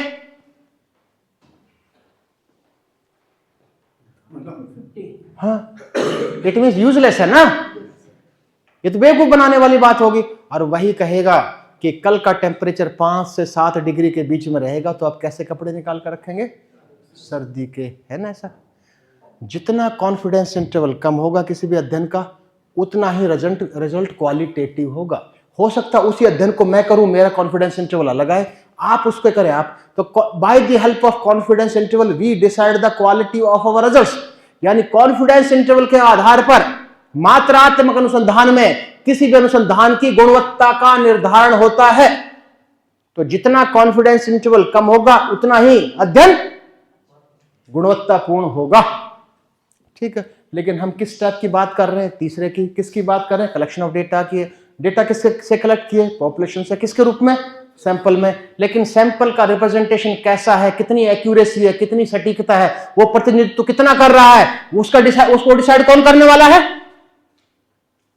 कॉन्फिडेंस इंटरवल, जो चर्चा हुई अभी कि ट्रू रिप्रेजेंटेशन है या नहीं। ठीक है, अब बात करते हैं थोड़ा और आगे। एक शब्द frame, what do you mean by frame? Photo frame. Photo frame क्या होता है? Means boundary. तो क्या पॉपुलेशन का फ्रेम होगा? होगा ना। आपने जो काल्पनिक अध्ययन लिया था उसका फ्रेम क्या था? पंडित रविशंकर शुक्ला यूनिवर्सिटी मेल्स या स्टूडेंट्स था ना बाउंड्री। तो वो क्या था? Population frame. तो क्या कोई अध्ययन ऐसा हो सकता है जिसमें हमें फ्रेम का ज्ञान ही ना हो? है? हो सकता है? बिना फ्रेम के कोई अध्ययन हो सकता है? क्यों नहीं हो सकता सर? रायपुर के जेब कतरों पर अध्ययन, आपको 5 पिकपॉकेट जेब कतरे मिल गए तो कौन कहेगा कि मैं जेब कतरा हूं? कैंसर पेशेंट पर अध्ययन, कोई नहीं कहेगा कि मैं पेशेंट हूं। डायबिटिक पेशेंट पर अध्ययन, छुपाते हैं व्यक्ति। Frame may be known, frame may not be known. किसी भी अध्ययन के फ्रेम का हमें ज्ञान हो भी सकता है और फ्रेम का ज्ञान नहीं भी हो सकता। यदि हमें पॉपुलेशन के फ्रेम का ज्ञान है तो हमें प्रोबेबिलिटी सैंपलिंग टेक्निक लेनी होगी। Random sampling, certified random sampling, cluster sampling, multi stage sampling, दुनिया भर की सैंपलिंग है। और जहां हमें सैंपल के पॉपुलेशन के फ्रेम का ज्ञान ना हो वहां हमें नॉन प्रोबेबिलिटी सैंपलिंग टेक्निक का उपयोग करना होगा। ठीक, आगे चले। अब मेन स्टेप देखिए, अब मेन कहानी शुरू होती है। बीच में कोई ब्रेक वगैरह भी है क्या आपका? हा? नहीं, कब बताइए मुझे, उस हिसाब से चलेंगे आगे। जी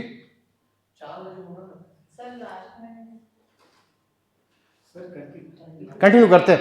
मुझे एग्जैक्ट टाइम बता दीजिए कब तक, फिर उस हिसाब से मैं आगे बढ़ूंगा।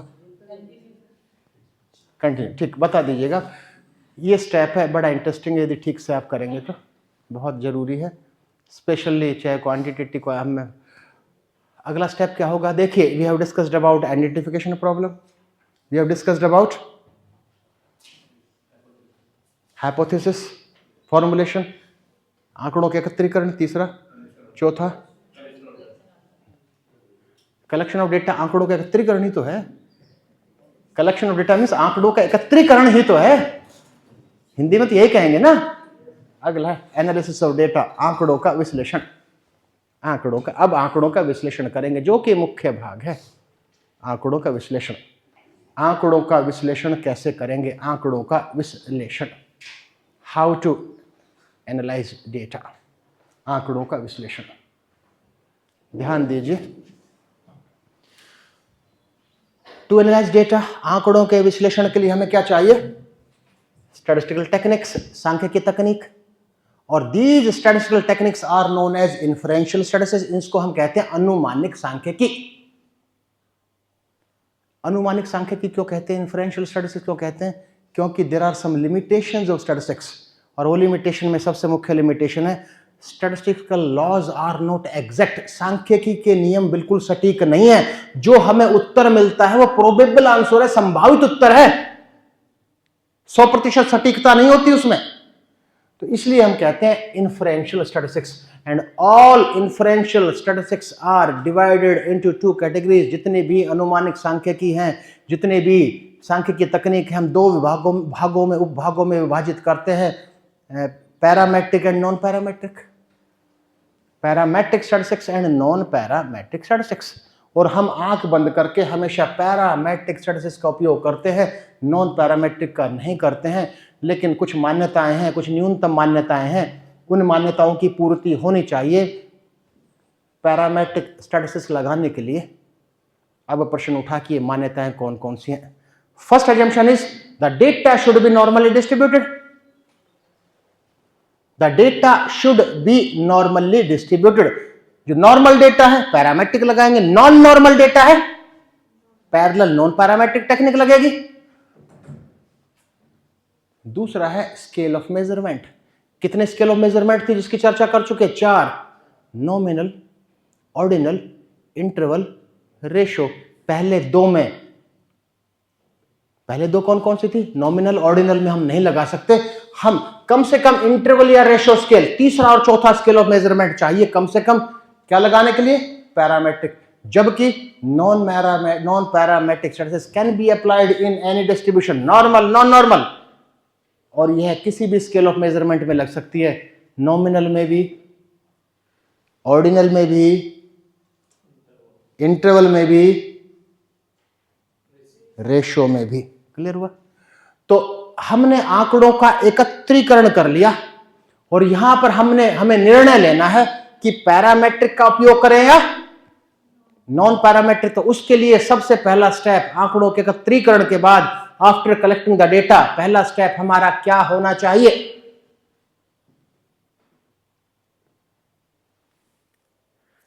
पहला स्टेप क्या होना चाहिए? डिस्ट्रीब्यूशन देखें कि नॉर्मल है या नहीं है। तो सबसे पहले हमें देखना होगा कि we have to check the normal distribution, we have to check the normal distribution. हमें नॉर्मल डिस्ट्रीब्यूशन को चेक करना होगा। नॉर्मल डिस्ट्रीब्यूशन को चेक करने के लिए हमारे पास 3 विधियां उपलब्ध हैं। पहली विधि कहलाती है डिस्क्रिप्टिव स्टैटिस्टिक्स, दूसरी विधि कहलाती है ग्राफिकल मेथड, और तीसरी विधि कहलाती है फॉर्मल टेस्ट। कि there are 3 different test which are available to test the normality. Descriptive statistics का नाम आते हमारे सामने पिक्चर आ जाती है। मेजर्स ऑफ सेंट्रल टेंडेंसी, केंद्रीय प्रवृत्ति के माप, और मेजर्स ऑफ वेरिएबिलिटी, विचलन के माप, माध्य, मध्यांक, range, quartile deviation, mean deviation, बहुलक वगैरह, ये सब आते हैं। लेकिन हमें जो आउटपुट स्टैटिस्टिकल पैकेज से मिलता है वो लगा देते हैं। लेकिन हमें, यदि हमारा उद्देश्य केवल नॉर्मलिटी को चेक करना है, तो हमें केवल 4 ही माप चाहिए, 5वां नहीं। वो पहला चाहिए हमें skewness, that is denoted by capital S and small K, skewness. और दूसरा हमें चाहिए standard error of skewness, SES। तीसरा चाहिए हमें क्यूरोटोसिस, और चौथा चाहिए हमें standard error of kurtosis, standard error of kurtosis. Skewness समरूपता का मापन करता है कि कर्व की दोनों, यदि कर्व को बीच में से काट दिया जाए तो दोनों भाग बराबर है, यानी समरूपता का। और क्यूरोटोसिस मापन करता है चपटेपन का, फ्लैटनेस का, optimal flatness is required. Skewness का भी और क्यूरोटोसिस का भी दोनों का ही स्टैंडर्ड एरर है। तो what do you mean by standard error? Hindi में हम कहेंगे मानक त्रुटि। स्टैंडर्ड एरर क्या है? What do you mean by standard error? Standard error क्या है? मानक त्रुटि क्या है?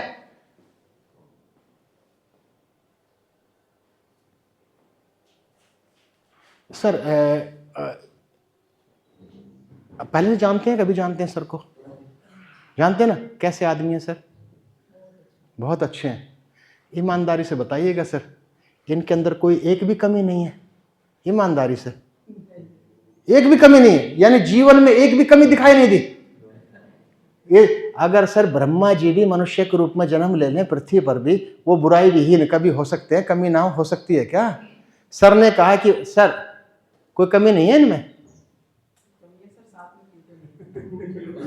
है? क्या कमी?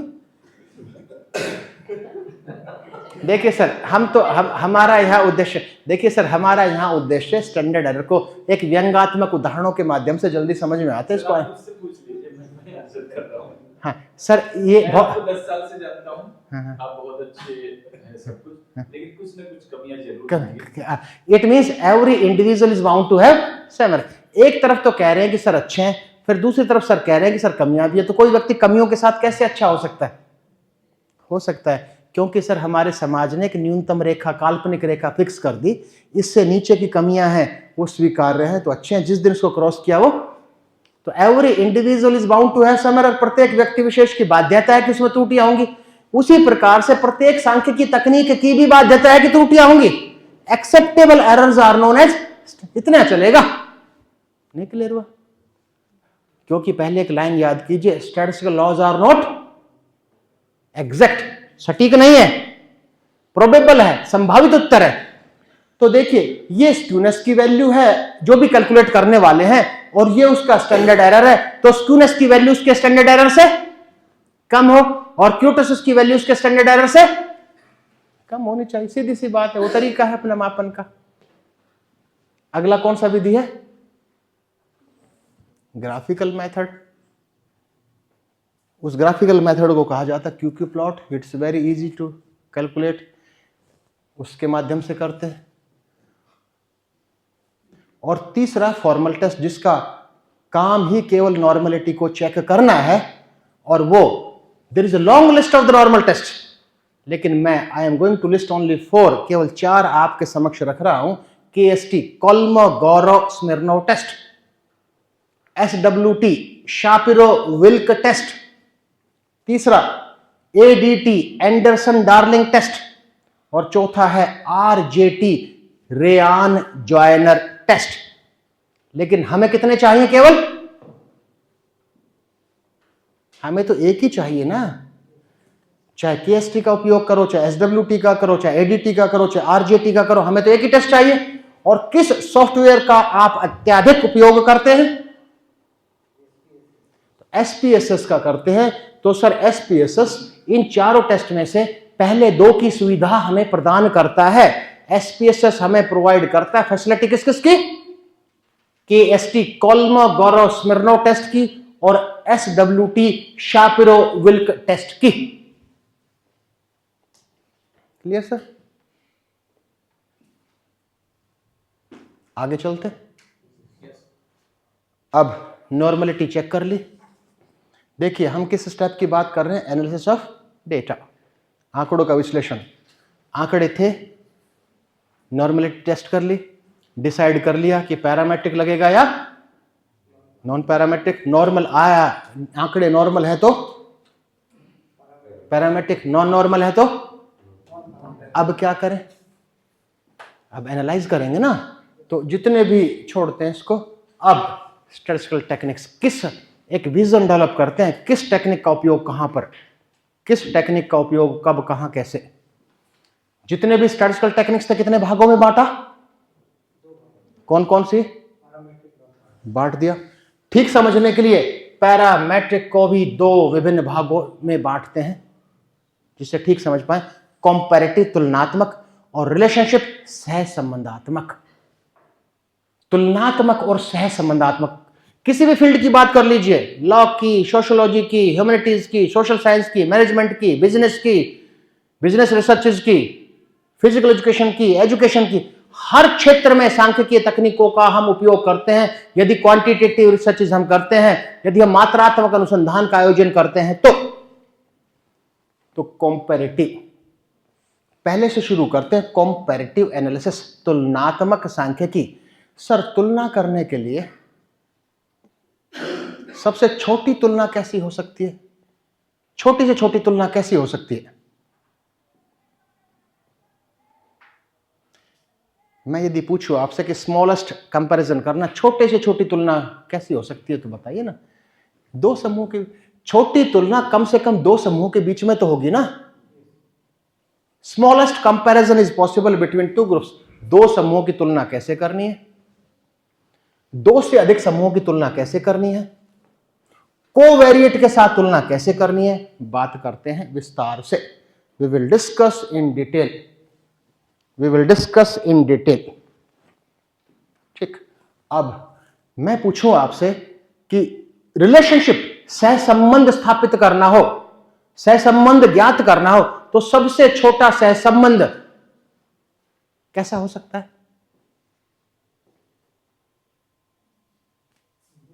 2, किस 2 के बीच में? नो, व्यक्ति की तो बात ही नहीं। देखिए सर, मेरी बात पर पहले ध्यान दीजिए। तुलना समूहों के बीच में थी, रिलेशनशिप दिमाग में बैठा लेने के लिए मैंने कहा था चरों के बीच में, वेरिएबल्स के बीच में। क्लियर हुआ? तो सबसे छोटी तुलना किसके बीच में होगी? 2 वेरिएबल्स के बीच में। तुलना को विस्तारित करें 2 से अधिक के बीच में। और if we want to quantify the relationship, यदि उस रिलेशनशिप को यदि हम क्वांटिफाई करना चाहते हैं, तो रिग्रेशन का उपयोग करेंगे। We will discuss in detail about this. तो शुरू हमें कहां से करनी चाहिए? Comparison between two groups. ध्यान दीजिए, the technique which is used to compare two group is known as T test. हर क्षेत्र में है, चाहे लॉ की बात करें, किसी भी क्षेत्र की बात करें, हर क्षेत्र में इसकी उपयोगिता है। T test, T test, T परीक्षण वो सांख्यिकी तकनीक है जो दो समूहों की तुलना करती है। T test is a statistical technique used to compare two groups. और हम आंख बंद करके टी परीक्षण का उपयोग कर देते हैं। लेकिन T, there are 3 different types of T test. T test भी 3 विभिन्न प्रकार के हैं। तो हमें पता होना चाहिए पहले का उपयोग कहां, दूसरे का कहां, तीसरे का कहां। तो let's discuss one by one. First T test is known as independent T test, स्वतंत्र टी परीक्षण। The first T test is known as independent T test, स्वतंत्र टी परीक्षण। लिटरेचर, पुस्तकें हमें ज्ञान प्रदान करती हैं, लेकिन कई बार पुस्तकें हमें कंफ्यूज भी करती हैं, क्योंकि यह इंडिपेंडेंट टी टेस्ट अलग अलग पुस्तकों में अलग अलग नामों से दर्शाया गया है, एक ही नाम से नहीं दर्शाया गया है। तो इंडिपेंडेंट टी टेस्ट आमतौर पर 4 विभिन्न नामों से जाना जाता है। कुछ पुस्तकों में इंडिपेंडेंट टी टेस्ट है, कुछ पुस्तकों में इसको सिंपल टी टेस्ट भी कहा जाता है, सिंपल टी टेस्ट। कुछ पुस्तकों में इसको स्टूडेंट टी टेस्ट भी कहा जाता है, और कुछ पुस्तकों में इसको अनपेयर्ड टी टेस्ट भी कहा जाता है। This T test is known by 4 names. Again I repeat, independent T test, student T test, simple T test and unpaired T test. कितने समूह की तुलना करेगा? 2 की।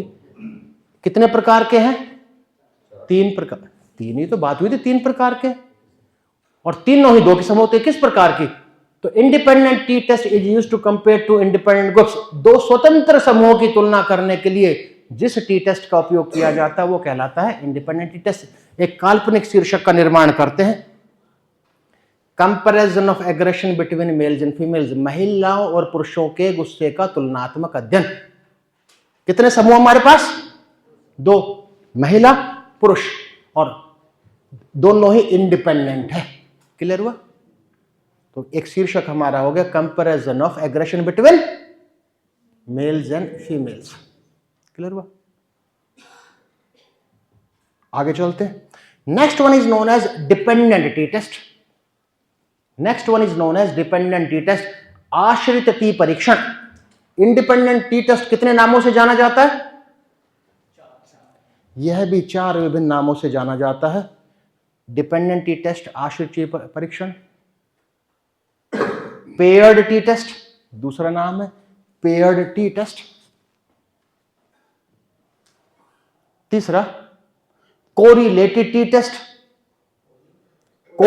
सहसंबंधात्मक टी परीक्षण, कोरिलेटेड टी टेस्ट, सहसंबंधात्मक टी परीक्षण।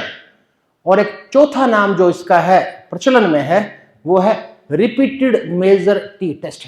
Again I am repeating 4 different names.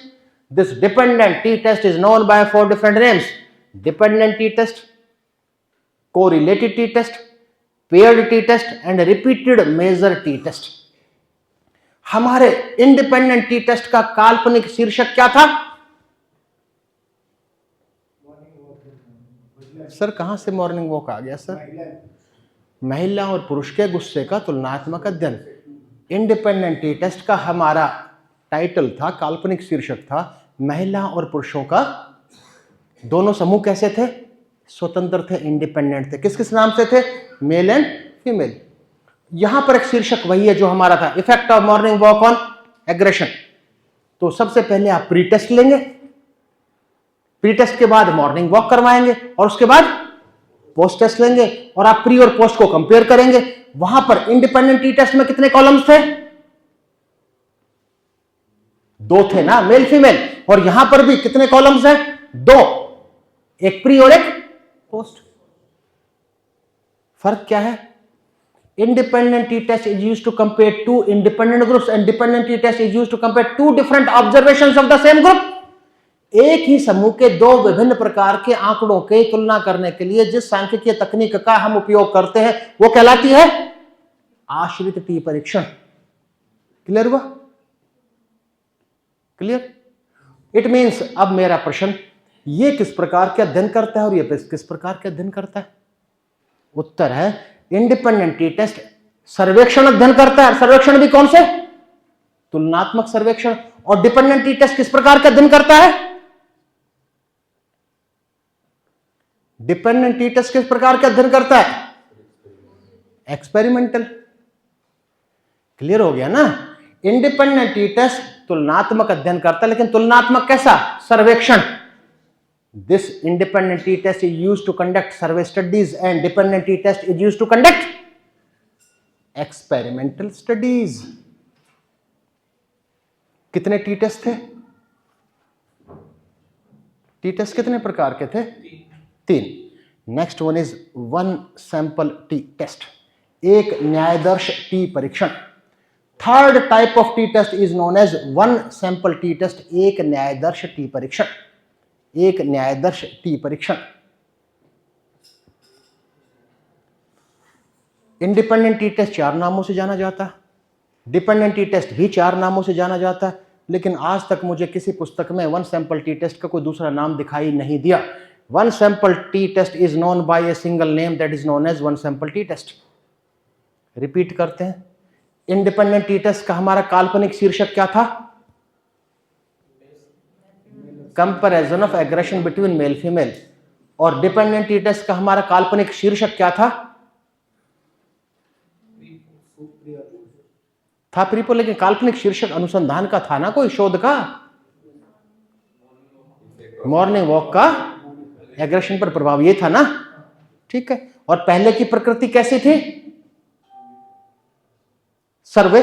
दूसरे की प्रकृति कैसी है? एक्सपेरिमेंट। इतनी सी बात है। अब तीसरे की बात करते हैं, one sample T test means group एक ही होगा, समूह एक ही होगा। मान लीजिए पूरा समूह है, ये अपने एग्रेशन की तुलना किसी एक व्यक्ति से करना चाहते हैं। मान लो कि ये ब्रह्म कुमारी शिवानी से बहुत ज्यादा प्रभावित है, तो एक तरफ अकेली ब्रह्म कुमारी शिवानी हो गई, एक तरफ पूरा समूह हो गया कि comparison of the aggression of group with a single value. एक समूह की एक वैल्यू के साथ तुलना करने के लिए जिस सांख्यिकीय तकनीक का हम उपयोग करते हैं वो कहलाती है वन सैंपल टी टेस्ट। उसका उपयोग है, उसका नाम है one sample T test. Clear हो गया? तो वन सैंपल टी टेस्ट भी किस प्रकार के अध्ययन करेगा? एक समूह की एक वैल्यू के साथ तुलना क्या कहलाएगा? नहीं, अध्ययन की प्रकृति बताएंगे ना। जैसे आपने कहा था ये सर्वेक्षण अध्ययन करता है, ये प्रायोगिक अध्ययन करता है, ये किस प्रकार के अध्ययन करेगा? ये किस प्रकार का अध्ययन करेगा? सर्वेक्षण है ना, कोई ट्रीटमेंट दे नहीं रहे आप। This is also use to conduct survey study. तो we have discussed in detail about the application of T test. T test के उपयोगिता के बारे में विस्तार से चर्चा कर चुके हैं। और कितने टी टेस्ट के? 3। इंडिपेंडेंस का उपयोग कहां पर? सर्वे। डिपेंडेंट टी टेस्ट का उपयोग कहां? एक्सपेरिमेंट। और वन सैंपल टी टेस्ट का उपयोग कहां? सर्वे स्टडी। ठीक। अब थोड़ा सा कंपैरिजन अमंग मोर देन 2 ग्रुप्स, 2 से अधिक समूहों की तुलना करें तो कैसे करें? 2 से अधिक समूहों की तुलना करें तो कैसे करें? टी टेस्ट कितने थे? 3। और टी टेस्ट कितने समूह की तुलना करता है? तो the technique which is used to compare more than 2 group is known as analysis of variance ANOVA. 2 से अधिक समूहों की तुलना करने के लिए जिस सांख्यिकीय तकनीक का हम उपयोग करते हैं वो कहलाती है analysis of variance ANOVA, ANOVA, analysis of variance. लेकिन there are 5 different types of analysis of variances. Analysis of variances तो 5 विभिन्न प्रकारों की है। तो इसका अर्थ हुआ कि 2 से अधिक समूहों की तुलना भी कितने रूपों में की जा सकती है? 5। तो पहला लेते हैं one way ANOVA. One way ANOVA, one way analysis of variance. Let's start with the first, one way analysis of variance. One way analysis of variance.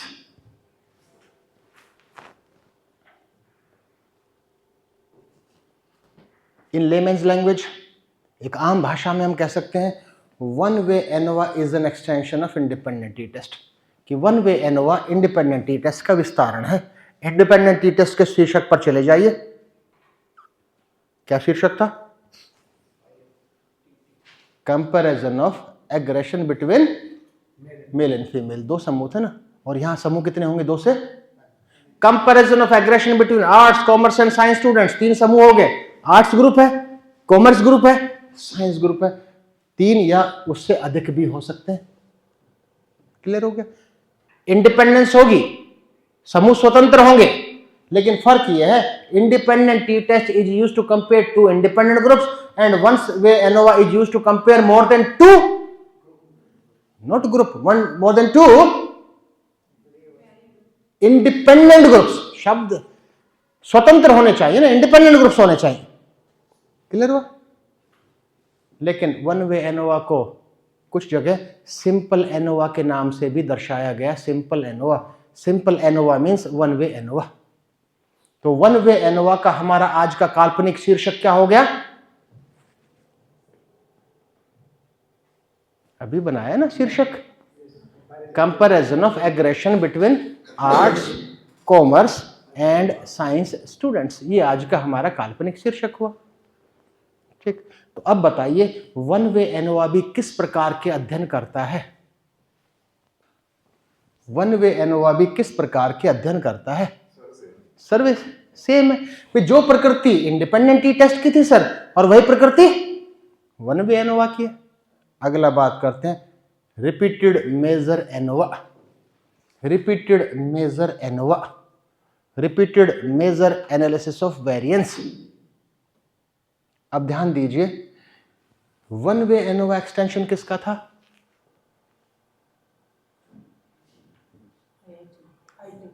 Independent T test का। In layman's language we can say that repeated measure ANOVA is an extension of dependent T test. तो dependent T test के काल्पनिक उदाहरण पर आ जाइए। Dependent T test का काल्पनिक उदाहरण क्या था हमारा? डिपेंडेंट टी टेस्ट का हमारा काल्पनिक उदाहरण क्या था?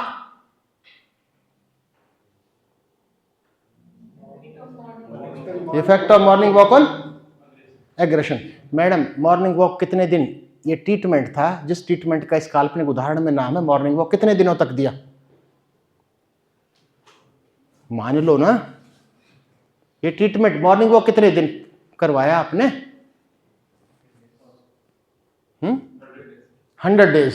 तो सर हो सकता है कि एग्रेशन को 1 महीने में तो पॉजिटिव इफेक्ट पड़ा हो सकता है। मॉर्निंग वॉक का तो हमें पता है कि कोई नेगेटिव इफेक्ट नहीं पड़ेगा। मान लो मॉर्निंग वॉक की जगह ड्रग हो रही होती, ड्रग दवाई रही होती, तो शुरू में तो ठीक किया होता और उसके बाद ओवरडोज से। तो we require exact date of measurement. और यहां पर आपके कितने ऑब्जर्वेशन थे? केवल 2, प्री और पोस्ट। और प्री और पोस्ट के बीच में आपने कितनी समय अवधि फिक्स कर दी? 100 डेज। तो हो सकता है पहले 10 दिन तो बीमारी को ठीक किया हो और उसके बाद बढ़ा दिया हो। तो we require exact date of improvement. तो यहां पर हमारे पास 2 ऑब्जर्वेशन थे, प्री और post. Instead of 2 observations we divide into more than 2 observations. Pre test, mid 1, mid 2, mid 3 and post. 3, 4, 5, 6 कितने भी हो सकते हैं। It means repeated measure ANOVA is a statistical technique used to compare more than 2 observations of the same group. एक ही समूह के 2 से अधिक आंकड़ों के बीच सार्थक अंतर ज्ञात करने के लिए जिस सांख्यिकीय तकनीक का हम उपयोग करते हैं वो कहलाती है रिपीटेड मेजर एनोवा। तो ऑब्जर्वेशंस कितने होंगे? कम से कम 3 होंगे कम से कम। और अधिकतम कितने हो सकते हैं? n numbers. नहीं 5 नहीं सर, कितने? 20, 50, 100 कितने भी हो, उससे क्या लेना देना। 5 क्यों होंगे सर? Of n numbers. ठीक है, हो गया। ठीक, अभी तक हमने 5 टेक्निक की। ध्यान दीजिए जो सबसे महत्वपूर्ण है, पर मुद्दे पर वापस लौटते हैं। ये पांचों की पांचों टेक्निक किसके अंतर्गत है? यानी पांचों टेक्निक्स का उपयोग कब कर सकते? जब डेटा नॉर्मली डिस्ट्रीब्यूटेड हो। यदि उद्देश्य हमारा यही है, ध्यान दीजिए, उद्देश्य हमारा यही है लेकिन डेटा नॉर्मल नहीं है, तो हमें क्या करना होगा? We have to apply parallel non parametric technique. हमें इसकी parallel non parametric technique apply करनी होगी। तो यदि नॉर्मल है इंडिपेंडेंट टी टेस्ट, तो इंडिपेंडेंट टी टेस्ट की पैरेलल नॉन पैरामेट्रिक टेक्निक है मैन विटनी यू टेस्ट। दोनों का उद्देश्य वही है, वही काम इंडिपेंडेंट टी टेस्ट करता है और वही काम मैन विटनी यू टेस्ट करता है। फर्क इतना है, एक नॉर्मेलिटी के दशा में अप्लाई करेंगे और दूसरा नॉन नॉर्मेलिटी की दशा में अप्लाई करेंगे। Again I repeat, the parallel non parametric technique of independent T test is known as MANN, Mann WHITN, Mann Whitney U test. अगली कौन सी है? अगली टेक्निक कौन सी है? Dependent T test. Parallel non parametric technique of dependent T test is known as Wilcoxon test. Wilcoxon test इसकी ठीक पैरेलल नॉन पैरामेट्रिक टेक्निक है विल्कॉक्सन टेस्ट। अगली कौन सी है?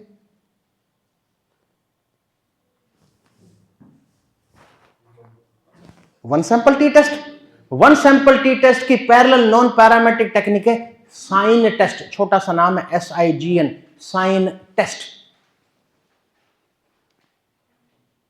अगली टेक्निक कौन सी है? One way ANOVA.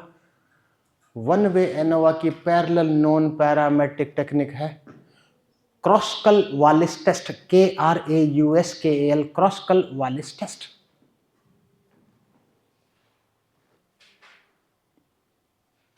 ये जितने भी 5 टेक्निक हैं या इनकी पैरेलल टेक्निक करें, ये कितने उद्देश्यों की पूर्ति करती है?